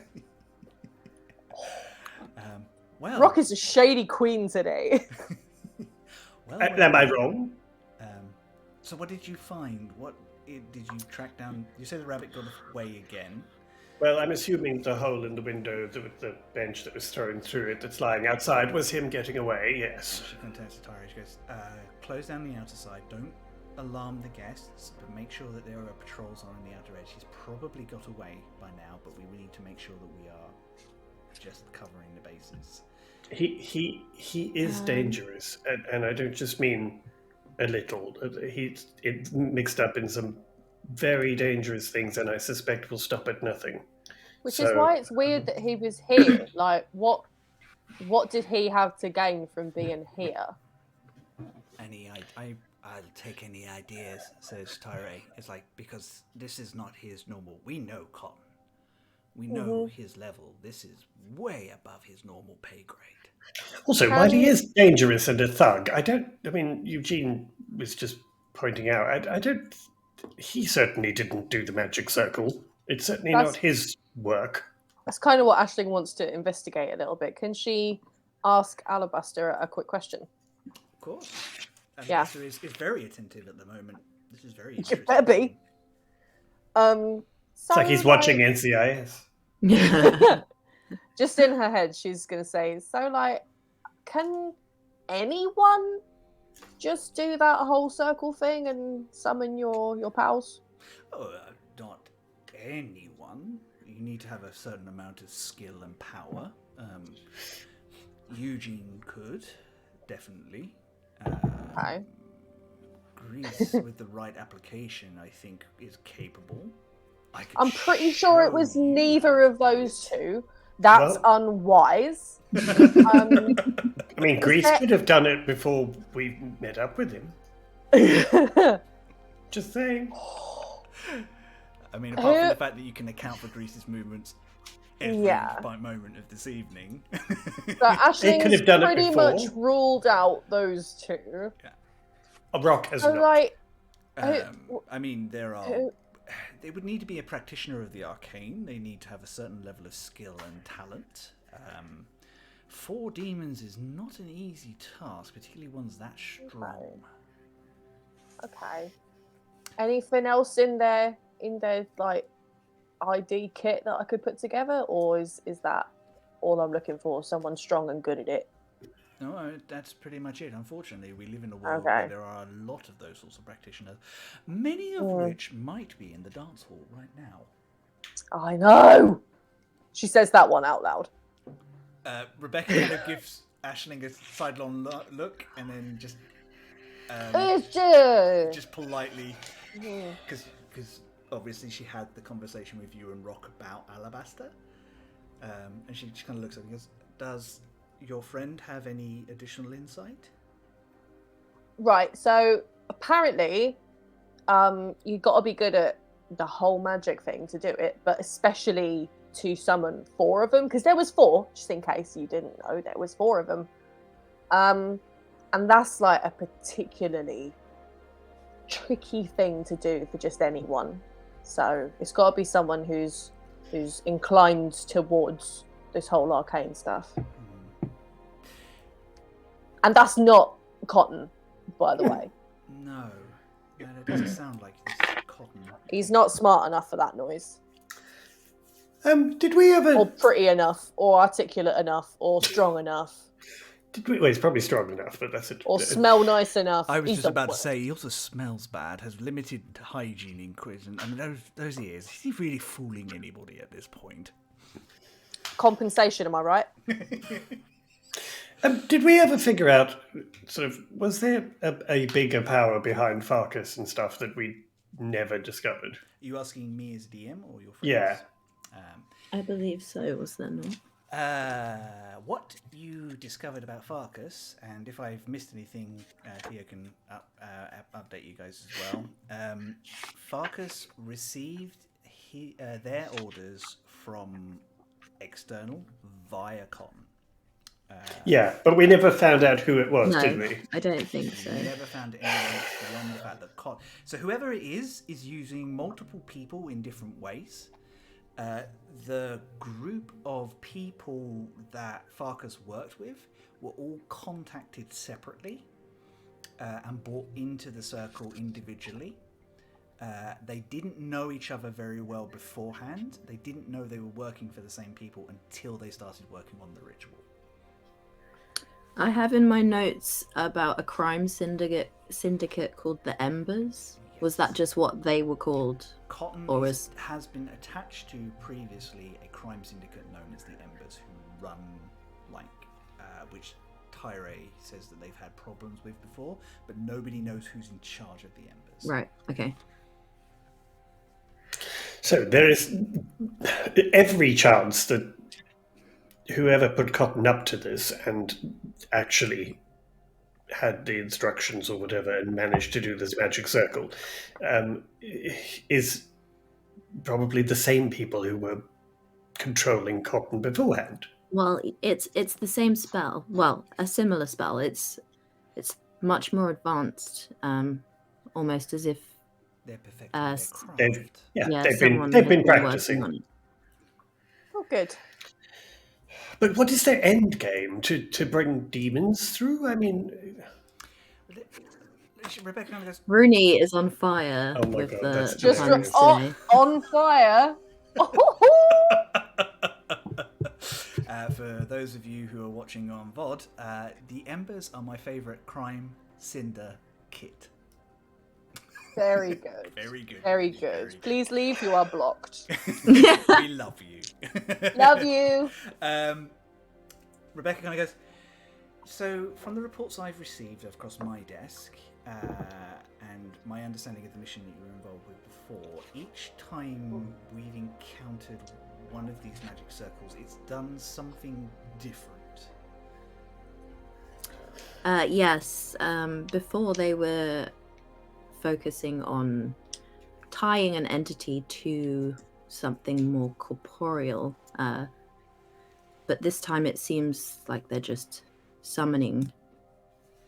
I think with your intelligence, you know that you've encountered, this is the 5th of these you've encountered. Jeez, So there things was- calm down. This goes all the way back to your very first mission. Yeah. With the The monarch, rats. Yes. where somebody had drawn a spirit that was attacking rats because it was confused and didn't know what it was doing. Oh, go save the rats. Then moving forward, obviously with Mia, there were 3 different circles that you found, one of which was used on Mia itself, on himself, one of which was incomplete, and the last of which was the one that you found Aisling in. And then this one. And this is the 5th. And each time they do something different, slightly different, almost like someone is. I don't know. Let's make an Arcana check, all of you. Okay.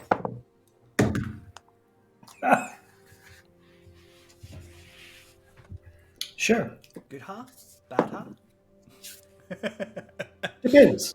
What do you think of a 4? I think that Rock is probably just a little mad that his lovely evening has been interrupted and that rabbit has got away again. Aisling? 12. 12? I mean, this feels like there's a pattern and they seem to be evolving, but for what endgame? Can't really say. Eugene? 23. There it is. Each of the portals gets more complicated, draws more power, and seems to be testing this pathway. Remembering back, it seems to have a link to three things. Firstly, there's definitely a connection to Ashling and Alabaster. Secondly, it seems to do something with the divine realms of both Brother Moon and they who exist beyond the veil. Those two are both the Ferrier of the dead and the Judge of the dead. What Ashling and Alabaster have to do with that, you're not entirely certain, because Alabaster's realm, as you understand it, seems to be dust and shadow, and it isn't a realm of a god, although you did figure out before that it might have something to do with the legendary 13th seat of the gods.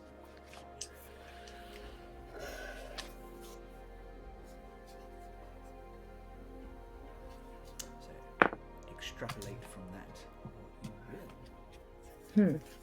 Curious. Well, And would I know, go on.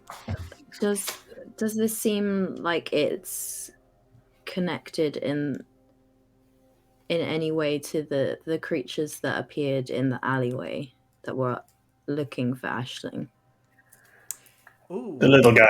Ooh. I mean, the Cackler and Yeah. Two. So the Cackler claims to be working for someone who wants the box. Yeah. But like in terms of magic, like he wasn't summoned, I guess. Like there was no. Probably summoned by somebody, but not in the same way that these things were. No, these things were enslaved. He seems to have a lot more of his own free will. Like he's willingly working for someone on this plane of existence, which is one of the reasons when he came back, he definitely beelined for Ashling. The other two quite openly said that they were contracted.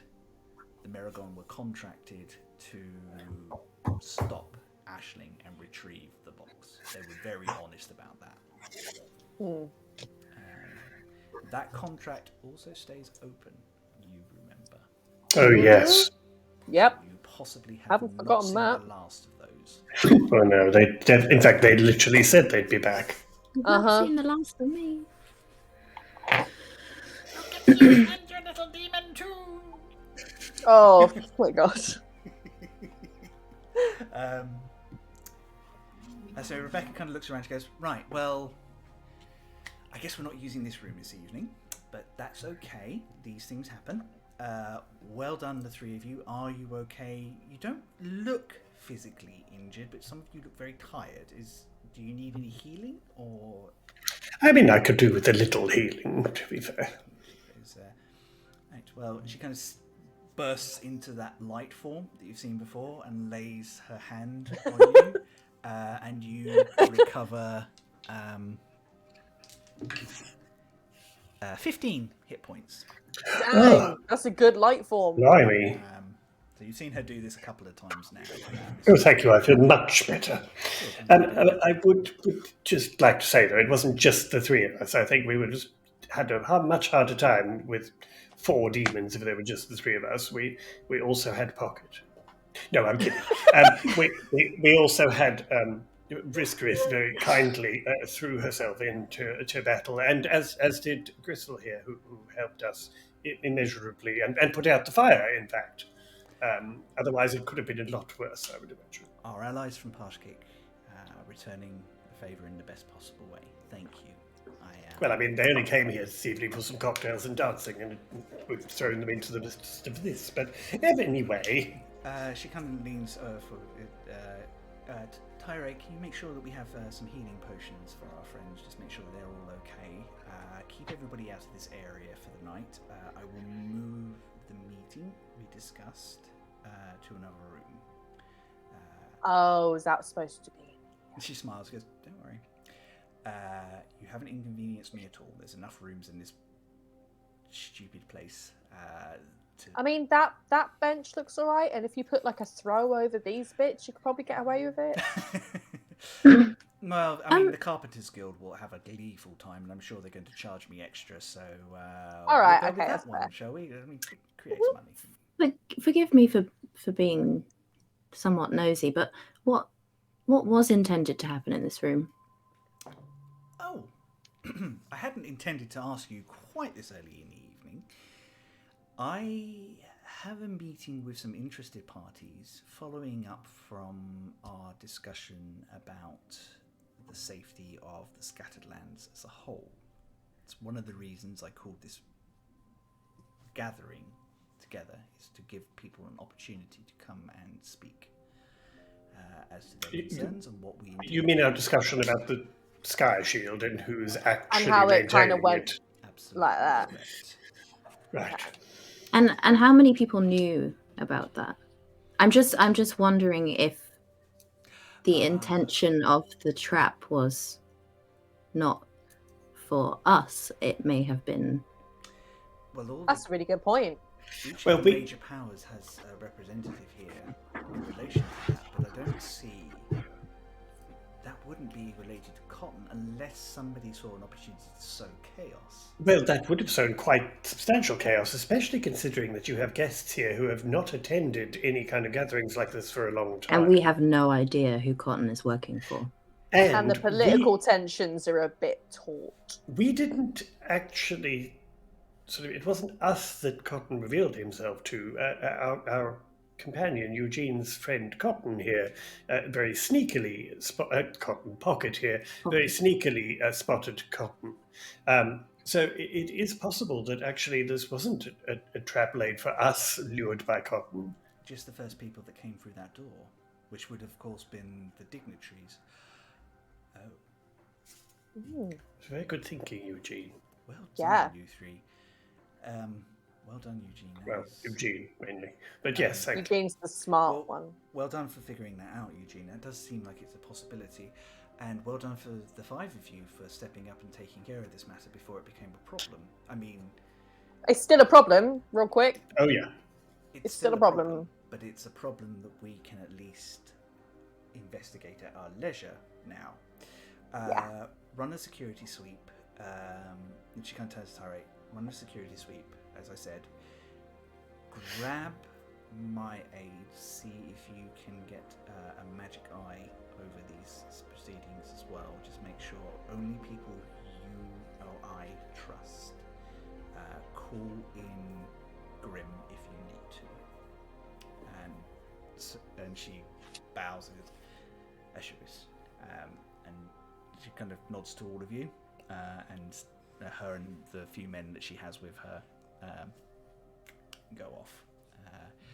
Right. Would the five of you please come and walk with me for a moment?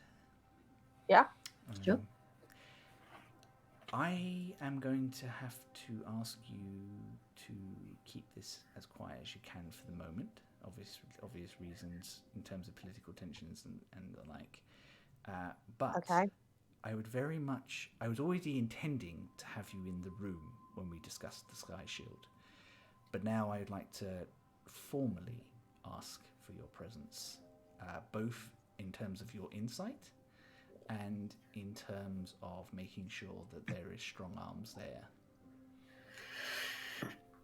I mean, I'm sure we'd be happy to attend. I mean, also, we were there when we sort of saw it hit the Sky Shield, and so that was quite a sight. I was going to ask, but I wasn't going to press upon you to have to be there because you're... Well, let's just say there were enough people there to kind of cover your personal experience if we who did not wish to attend. But I would very much like you there now. Yeah. If somebody else is can do going to that. try something, having some people as capable as the three of you would on hand to support us would be a good thing. Of course, it's not a room with people that I personally would like to attack. That's it. No, but you never know. Leaving a a trap for people is a little more cowardly than attacking them That's true. full on. So yeah. I will move the meeting, but I will handle it directly. When the time is coming, towards after the fireworks, please make your excuses and make your way back into the building. I will send an aide to bring you in. Rock, your sister Camber is one of the invitees. Of course she is. I mean, the Empire wouldn't be left out of anything, would they? Never. Not if they can help it. But I am actually pleased she's here, because she at least is one of the moderates who will listen to what other people have said. Yeah, she seems more chill than the other ones. She has her moments. I probably won't share all of these details with her just yet. I wouldn't want to alarm her myself, but you know her better than anyone, Rock. Well, honestly, I think she would be certainly trustworthy, but I do feel like perhaps until we know a little more, we should keep things to ourselves. Also, you know exactly, as soon as she knows, she'll probably want to stick her nose into what's going on.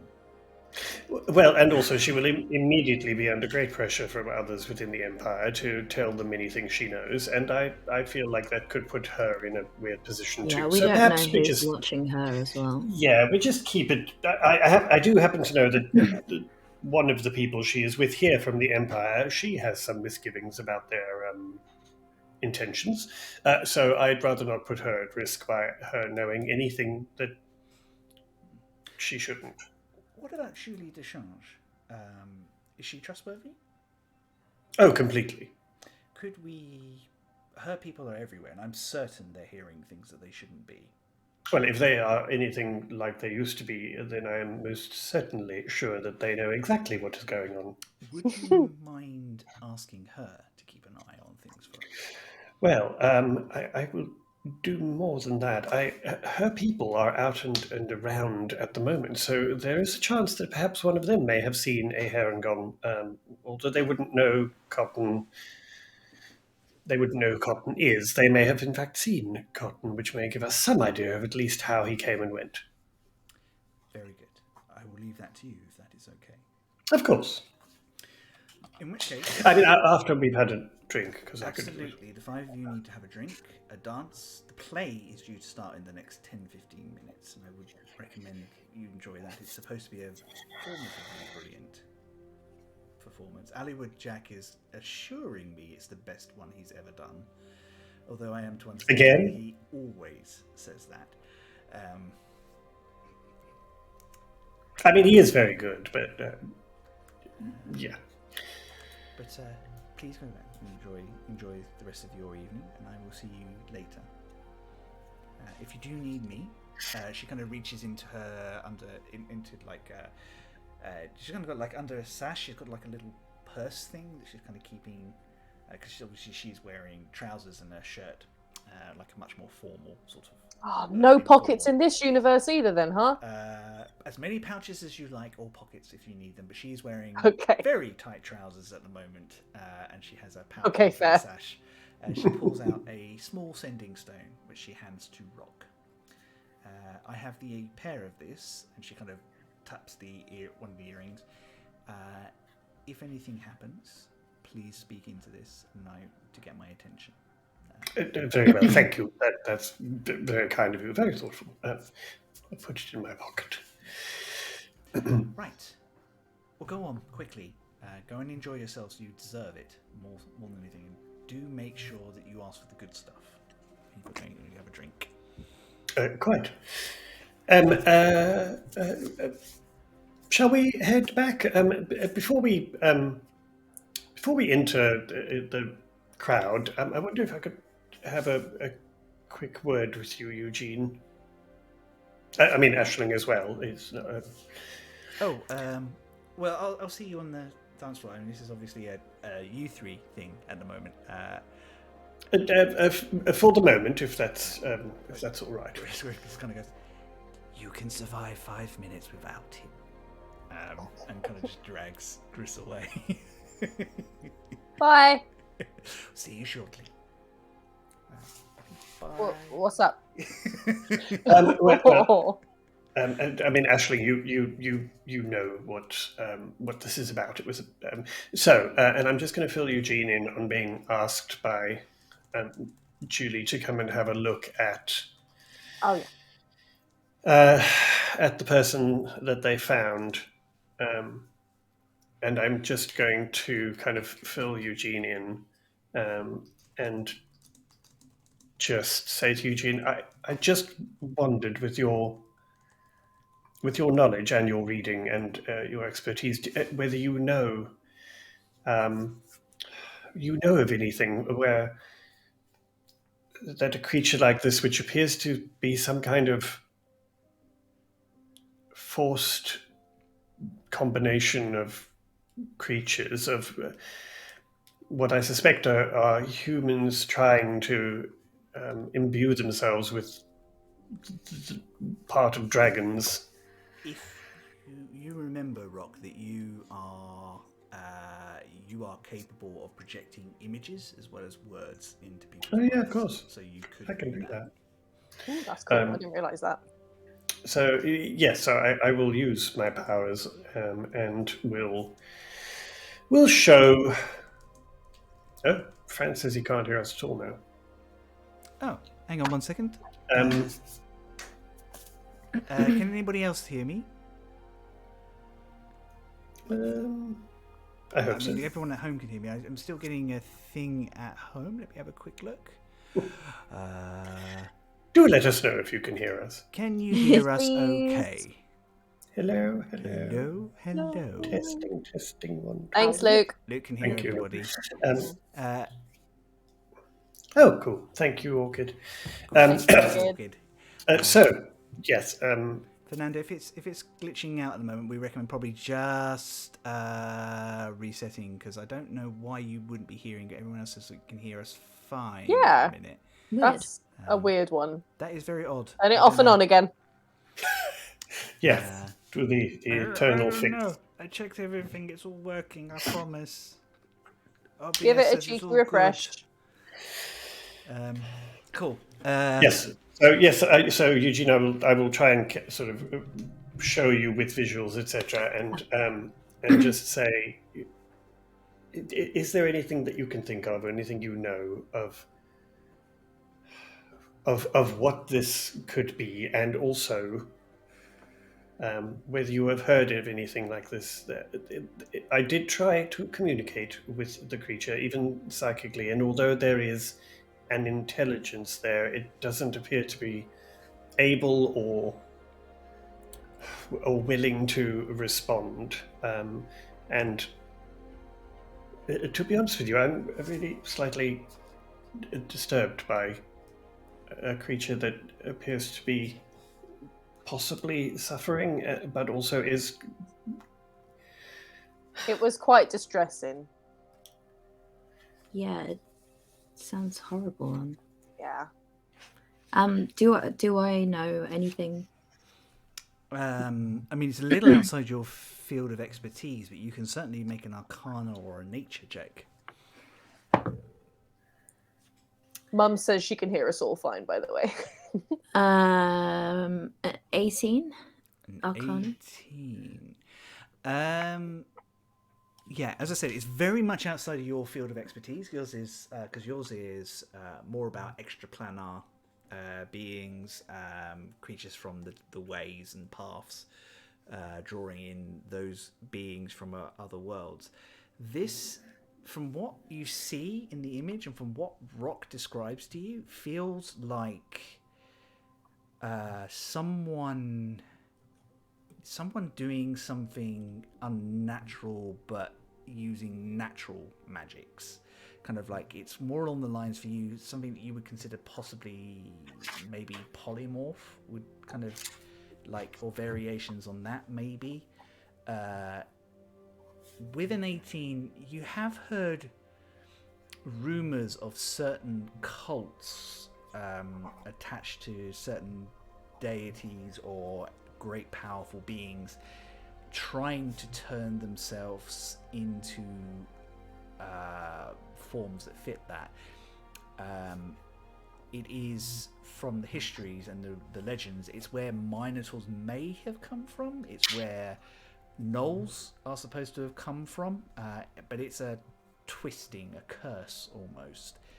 This looks like possibly someone has tried to do that with a dragon.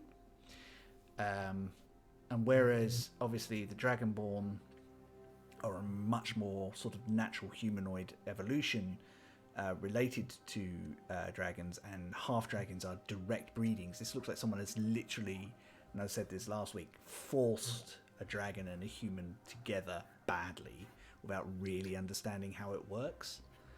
Would I know if it was done by someone else or if it was likely to be done to themselves? Yeah, that was going to be my question too. That's a good question. With an 18, you can't tell. You would certainly need to look at the creature more closely to see if you can get any further sort of clues to that. But that is a really good thought, and it could very much be either. The results of those sorts of things would probably be the same. Okay.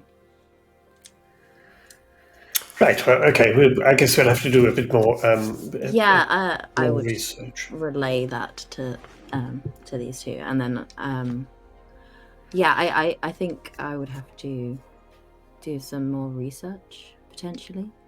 Yeah, but I did say we would do some research and see what we could find. But right now, I think I could do with a drink. Just as a side note, Chris, because I have the sage background, it says if I attempt to learn something that I don't know, I know where I can obtain it. So would I know, would that afford me, where to look for the information? Nice. Well, that's cool. That's really good. So you are aware of several arcane libraries that you could probably approach for information. I'm not going to name them off the top of my head because I need to go and look at my notes. Yeah, no. And I think with some thought, it's probably not something that you can just sort of snap, but you think actually with a little bit of thought and going through some notes, either I will know or my uncle will know someone who specialises in this field that we can approach and talk to, who might be able to give more insights. I don't know how Rock feels about that, because obviously the more people involved, the more information about this creature is going to get out. Yeah, I could ask my uncle. He probably knows someone who is a specialist in this kind of field. I mean, if you feel that, I mean, your uncle did give you a house. I feel like we should probably assume we can trust him. But I would rather word didn't get out about this too much, because there's a creature at risk here, and Yeah, I understand. I mean, I know you don't know him very well, but I would trust him with my life. He's never given me any other reason. Then I would take your word for it, because I trust you. Right, sure, let's go back to the room full of people. Yeah, feels like a bit of a consistent theme, this. Terrible, terrible, scary thing. And then, just as you were, guys. Yes, Welcome I know. to keeping secrets. I mean, I can't say this has particularly put me in the mood for dancing, but we can go and perhaps just stand and be polite and present. Do notice that the dance floor is starting to clear a little bit as people kind of start getting ready to go and watch the show. Oh, can I, as we're walking out, can I please keep an eye out and see if I can spot the fire genasi? You can, yes. Make me a perception check. Okay, 15. He does not appear to be present. Either he's being tended to somewhere for his knife wound, or he's probably gone, this is not as much fun as I wanted it to be, and gone home. I wouldn't blame him. Didn't sign up What for I this. would do. I don't like parties full stop. If I got stabbed at one, yeah, I'd probably go home. But he doesn't. Didn't you say he's like a recluse? He has been a recluse since his wife died. Yeah. He came out for like Yo. one night for the first time in 10 years. Got stabbed. Stabbed by a giant Oh. rabbit. My guy, go home. It was like me going out the other night after 2 years of lockdown. You got stabbed. Shit. Honestly, it felt like it. So you guys notice that people are starting to empty out of that one. They're definitely getting ready to go to like one of the main presentation rooms off to one side where there's a load of seating laid out, enough for everybody there as well. Maybe a couple of extra people who may have snuck in unexpected. And you can hear sort of like a band sort of prepping to kind of play. And Julie's people are kind of guiding people in and sort of kind of acting as ushers now instead of like jugglers and street performers. They kind of changed their attitude. But you see familiar faces. The two small lizard folk are towards the front.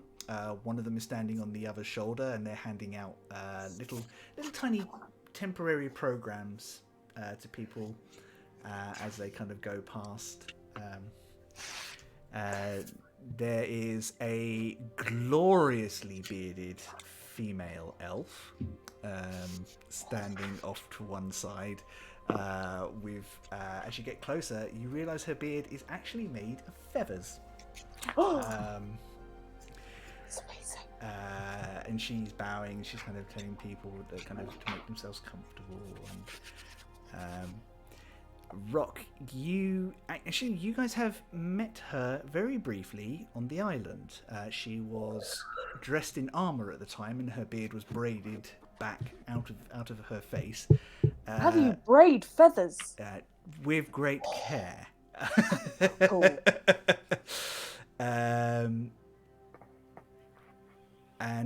Yes. So there's she's there. Her name is Lansala. Rock would know her. Kotal and Zanti, the two lizard folk. There is also standing there is a whopping great bugbear who looks kind of slightly mossy and green for a bugbear. And then as you get close, you realise that there are small creatures flitting from his fur to different places. As we get close, I'm just going to go, Ergo. Hello, Rock. You've got a little something in your... Yes, that's Calliope the 19th. And you do see this little blue butterfly that is kind of settling. This is Ergo Bracken and his wonderful kaleidoscope. He is about 7.5 foot tall, incredibly powerful looking, but very slow and gentle.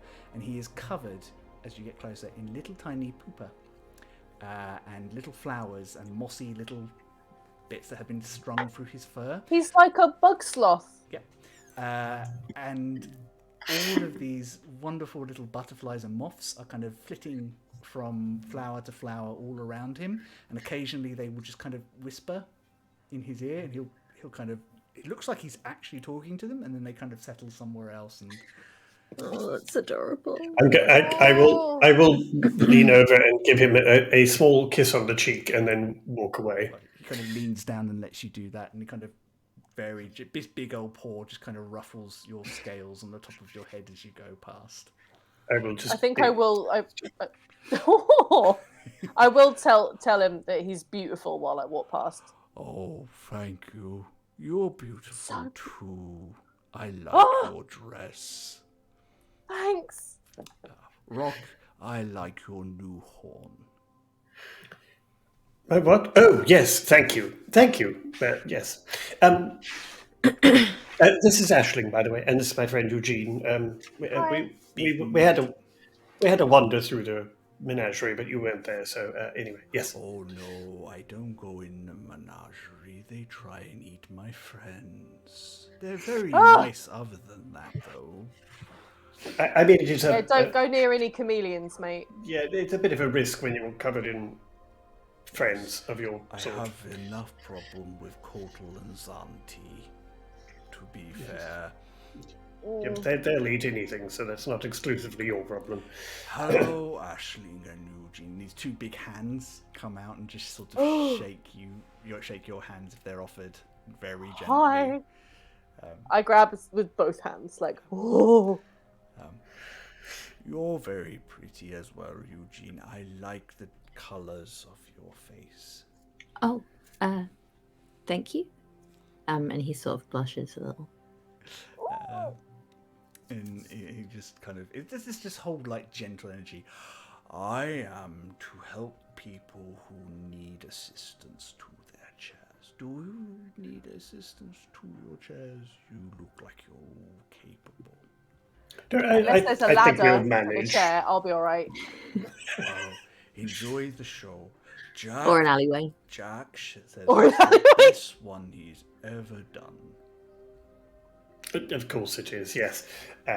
We'll perhaps see you after the show. And I'm just going to sort of just say to him very quietly, how long is the show? Oh, it's not that long. He's done an abridged version. Oh, The radio edit. It leans down and what languages do you speak, Rock? Me. Yeah. I speak Common, Draconic, Elvish, Sign Language, Imperial Standard, and Telepathy. Oh, All right, brag. I think in a sort of half speak that the carnival folk have developed, he kind of tells you, thank goodness, because let's face it, it's a long one.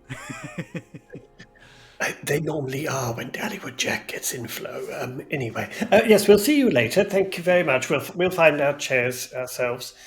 Can I see if there is somewhere for us to sit that is near whatever her name was, the leader of New Duan? Oh yes, Sadia. yes, there is. Sadia is off to one side. There's a polite circle of chairs around her, which you kind of get the impression her two guardians have kind of encouraged. There are a few more politically acceptable people near her. She is sitting with other leaders at the moment. You can see Mossy Dillweed and his entourage, and actually your sister is currently very gently engaged in polite banter with her as she's kind of going to her own seat very nearby, and as you kind of enter, she kind of just waves at you gently and then sits down next to the roundest halfling that I think Aisling and Eugene have ever seen. This is a woman who is thick with 3 C's. She has two huge arms from a life of labour and a huge belly from a life of enjoying the fruits of that labour. She has silvery grey hair, which is tied back and like in braids that have obviously been tried to be held, but it's hair that does not want to stay. She's tanned. Sounds amazing. Tanned, wearing an orange doublet, just to stand out, and definitely Best colour. designed to make everybody look at her. And she's wearing a big, beautiful smile. Wayne, I think you would recognise this woman. Her name is Lucille Ambermoss. You don't know her well, but you would have seen her around court. She represents Lucille. the Stonemasons Guild of Belvoir. I do remember you mentioned her, I think. Yeah. I shall kind of acknowledge her if I see her. And I will just sort of make my way towards that grouping and kind of look at Aisling and Eugene and say, are you coming with? I'm going to try and talk to the woman from New Duan. I think Eugene sort of comes over and he does an awkward smile and wave to Zadia. She smiles and waves back, and she kind of, we have a couple of seats if you want to join Oh, us. that would be great. Rock, did you want to join us? Well, yes. How very kind of you. And I will. Before I walk over, I will make sure that I look at her and her guards and just kind of say, "May I?" Of course, yes. I was hoping to talk to the three of you at some point. Obviously, between moments, of course. And she's kind of it's rude to interrupt a play, particularly one put on by the famous Hollywood Jack. Oh, I'm sure there'll be more than enough time during the play. I'm going to go over and sit near her. You kind of hear a little ping in the back of your mind, Rock, as your sister's just taps you gently, and she goes, "I'm sorry, did Eugene just beat you to the post?" That's so funny. I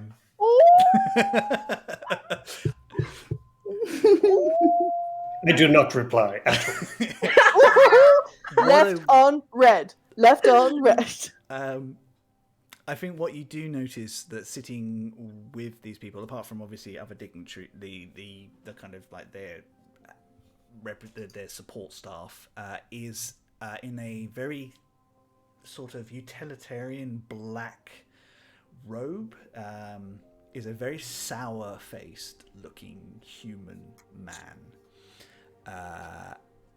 and I think he's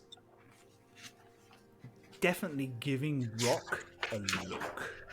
Oh, is this?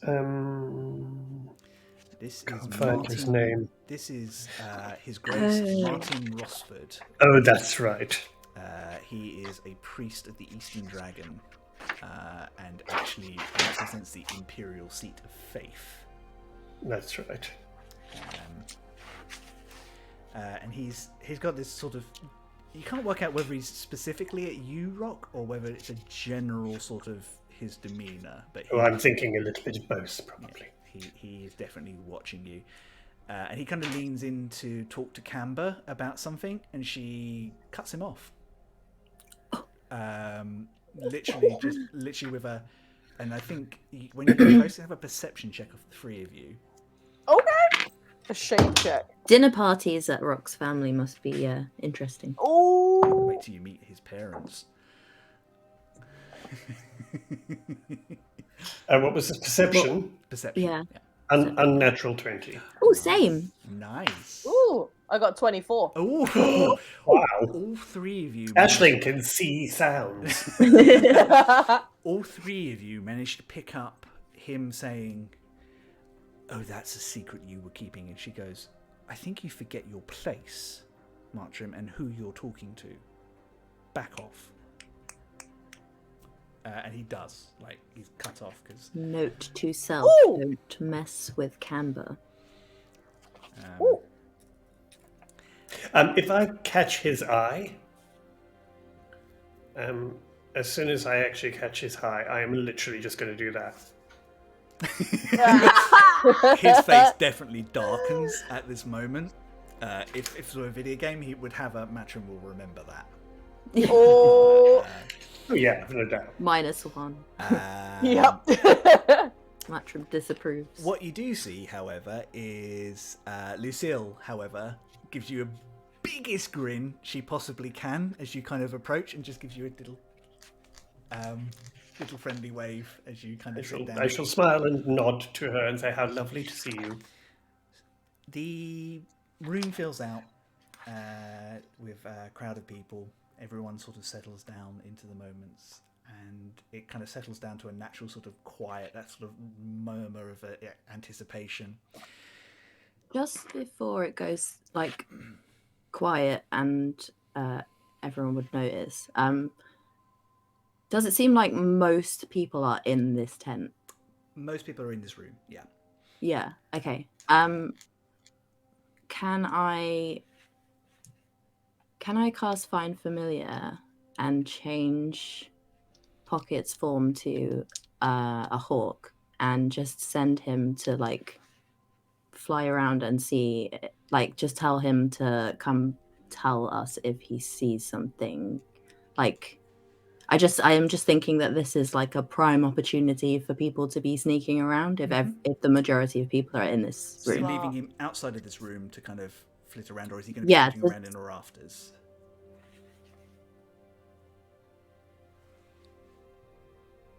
Ooh, I think outside of the room. Outside of the room. Absolutely. Yeah. So you have to do it before you kind of get in. Probably you did it when you guys were having your quiet conversation before you kind of came in. Okay. Um, If you'll allow it. I then will yes, allow please. it. Yes, obviously mark off the spell slot because you have to. Yes. actually Yeah. do it. I have to actually do it. But yes. And I won't do it as a ritual because it will take an hour. Oh boy, we'll be a tenth of the way through the play by then. Yeah. Yeah, Pocket kind of gets turned back, unceremoniously gets turned back into a falcon. Kind of does this whole. Sorry, buddy. Oh, It's just easier this way. is It's rat his favourite form? It's really awkward though. He was in your pocket. Yeah. Oh no! I let him out of my pocket first. What's that? Like, As a bird shape disappears in my pocket. Well, I mean, how it would work, you just poof on the pocket and then reappearing as the falcon. I like my idea better. yeah. And the pocket just kind of just. If you could see falcon roll their eyes, this would be the closest that you could see to it, and they take flight as if they're happy to kind of do this. They're just not happy about the fact they're stuck as a bird again. Oh. I've never had a familiar with so much attitude. I'll change you back as soon as I can. So everyone settles down and the music kind of starts raising, and Julie walks onto stage. Gathers leaders, gentlefolk, and all present sentients, I welcome you to this evening's presentation of the Lazy Sage and the Free Chalice, brought to you by the Carnival of Curiosities and our special head master of music, Hollywood Jack. And she bows and comes down off the stage and takes her seat. Somewhere near Rebecca, you notice. There is a slight pause, and a familiar, greying, handsome Tabaxi in his later years walks in a stunningly embroidered surcoat and breeches, holding the fanciest lute he clearly owns, playing the opening chords to the musical elements of The Lady's Age. And we will get to that play when we're back in June. Oh! Because it is after 6 o'clock, I'm afraid. And as much as I would like to carry on playing with you, I feel like there's still more to tell and I don't want to rush. So, No, that's wise. yeah.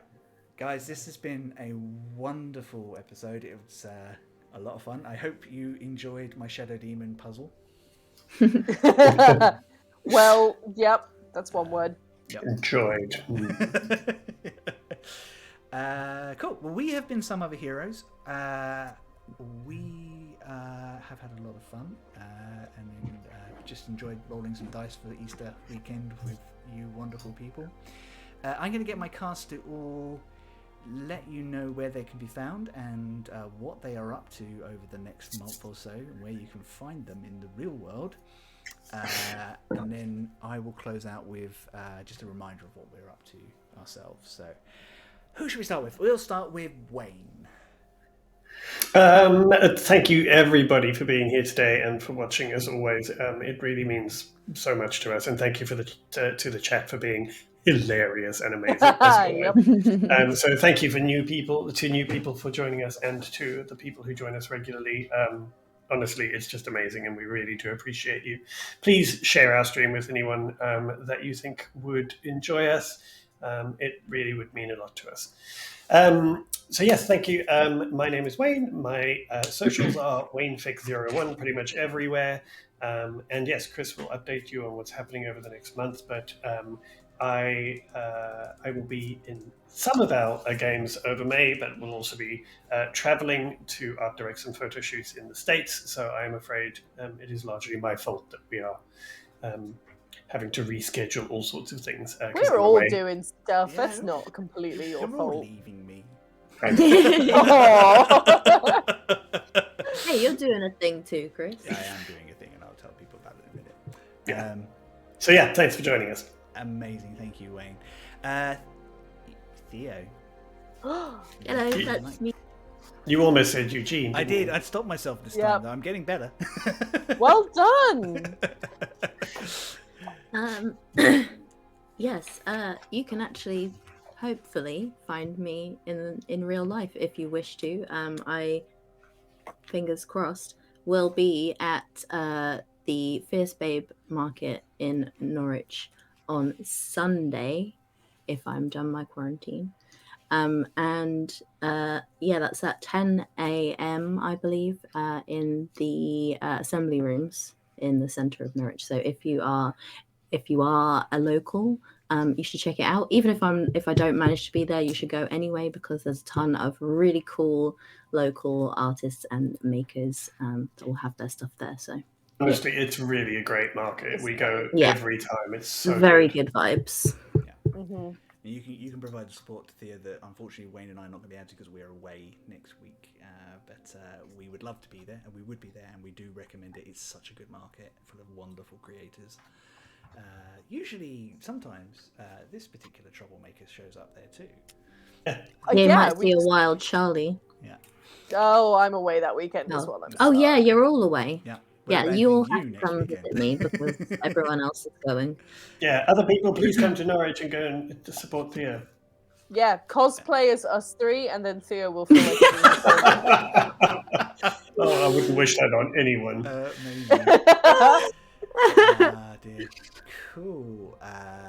Charlie, what are you up to? Where can they find you over the next month or so? I am doing my normal stuff. So my stuff is all at charlievince.com. All my socials are on there as well. I'm not doing anything particularly crazy and exciting work-wise, but just keep subscribe to my newsletter, and I'll put all updates in there. Yeah, I'm just drawing a lot. So if you like bright colors and dinosaurs and fun, soft things, then that's my drawings. And amazing tigers, may I point out, by the way. It's your tiger yeah. painting, that came out recently. Yeah, I get really into doing repeat patterns because they're really chill to do, and I did some fun, crazy tiger faces for one of them. So, That's awesome. and thank you everyone for being here today. You've all been hilarious in the chat, and hi, mum, love you, mum. Yeah, Hi, hi Charlie's Charlie's mum. Cool. That leaves me. You can find everything in relation to me at my website, chrismepham.com/links, which is literally just here. Easy for me to do because I can actually see. My commissions I will be opening probably at the end of next week. I'm finishing up a couple of things at the moment, so if you would like some character art, you can see what I do using those links there, and I will be opening my slots for some different bits and pieces. Grab me whilst you can. I will be back in May for the whole of May with our very first science fiction adventure, science fantasy really, let's be fair, space opera, intergalactic craziness with 3 wonderful guests who we're going to announce in the next 2 weeks. Very excited. It's going to be very different, but also a lot of fun. Familiar because it's still D&D, but it's D&D in space with laser guns and spaceships, as well as high magic and general silliness. D&D And in we'll space. still be joining in Yeah, sporadic these guys ways. will be there. They're just not there for every episode, but we will still have the regular Some Other Hero cast coming in and doing their thing.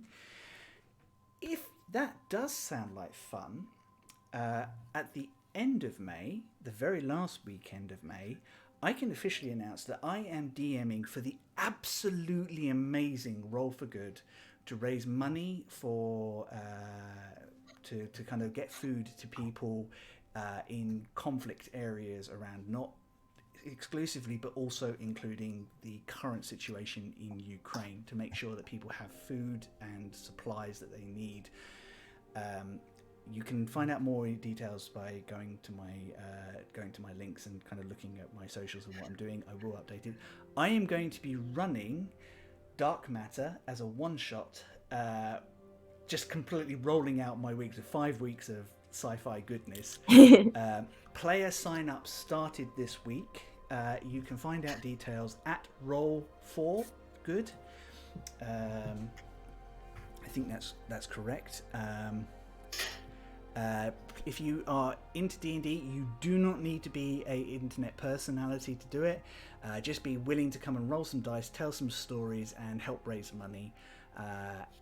It's going to be a lot of fun, and I think it's a really great cause. I am certainly very excited for it, and I am looking forward to seeing who my players are, which I should find out in the next week or so as well, I think.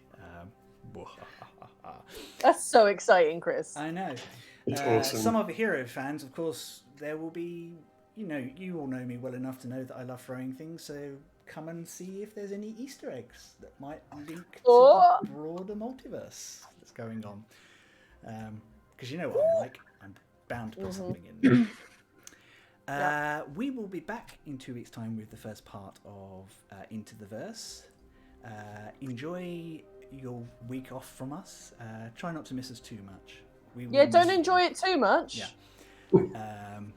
We absolutely love doing this for you. We love being here with you. This is so much fun. Welcome to all the new people and the people that continue to support us.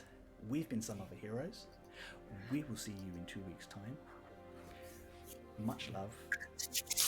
Mwah. Take care of each other. We know it's a bit rough out there, but you're amazing. Love you all. Bye. Bye.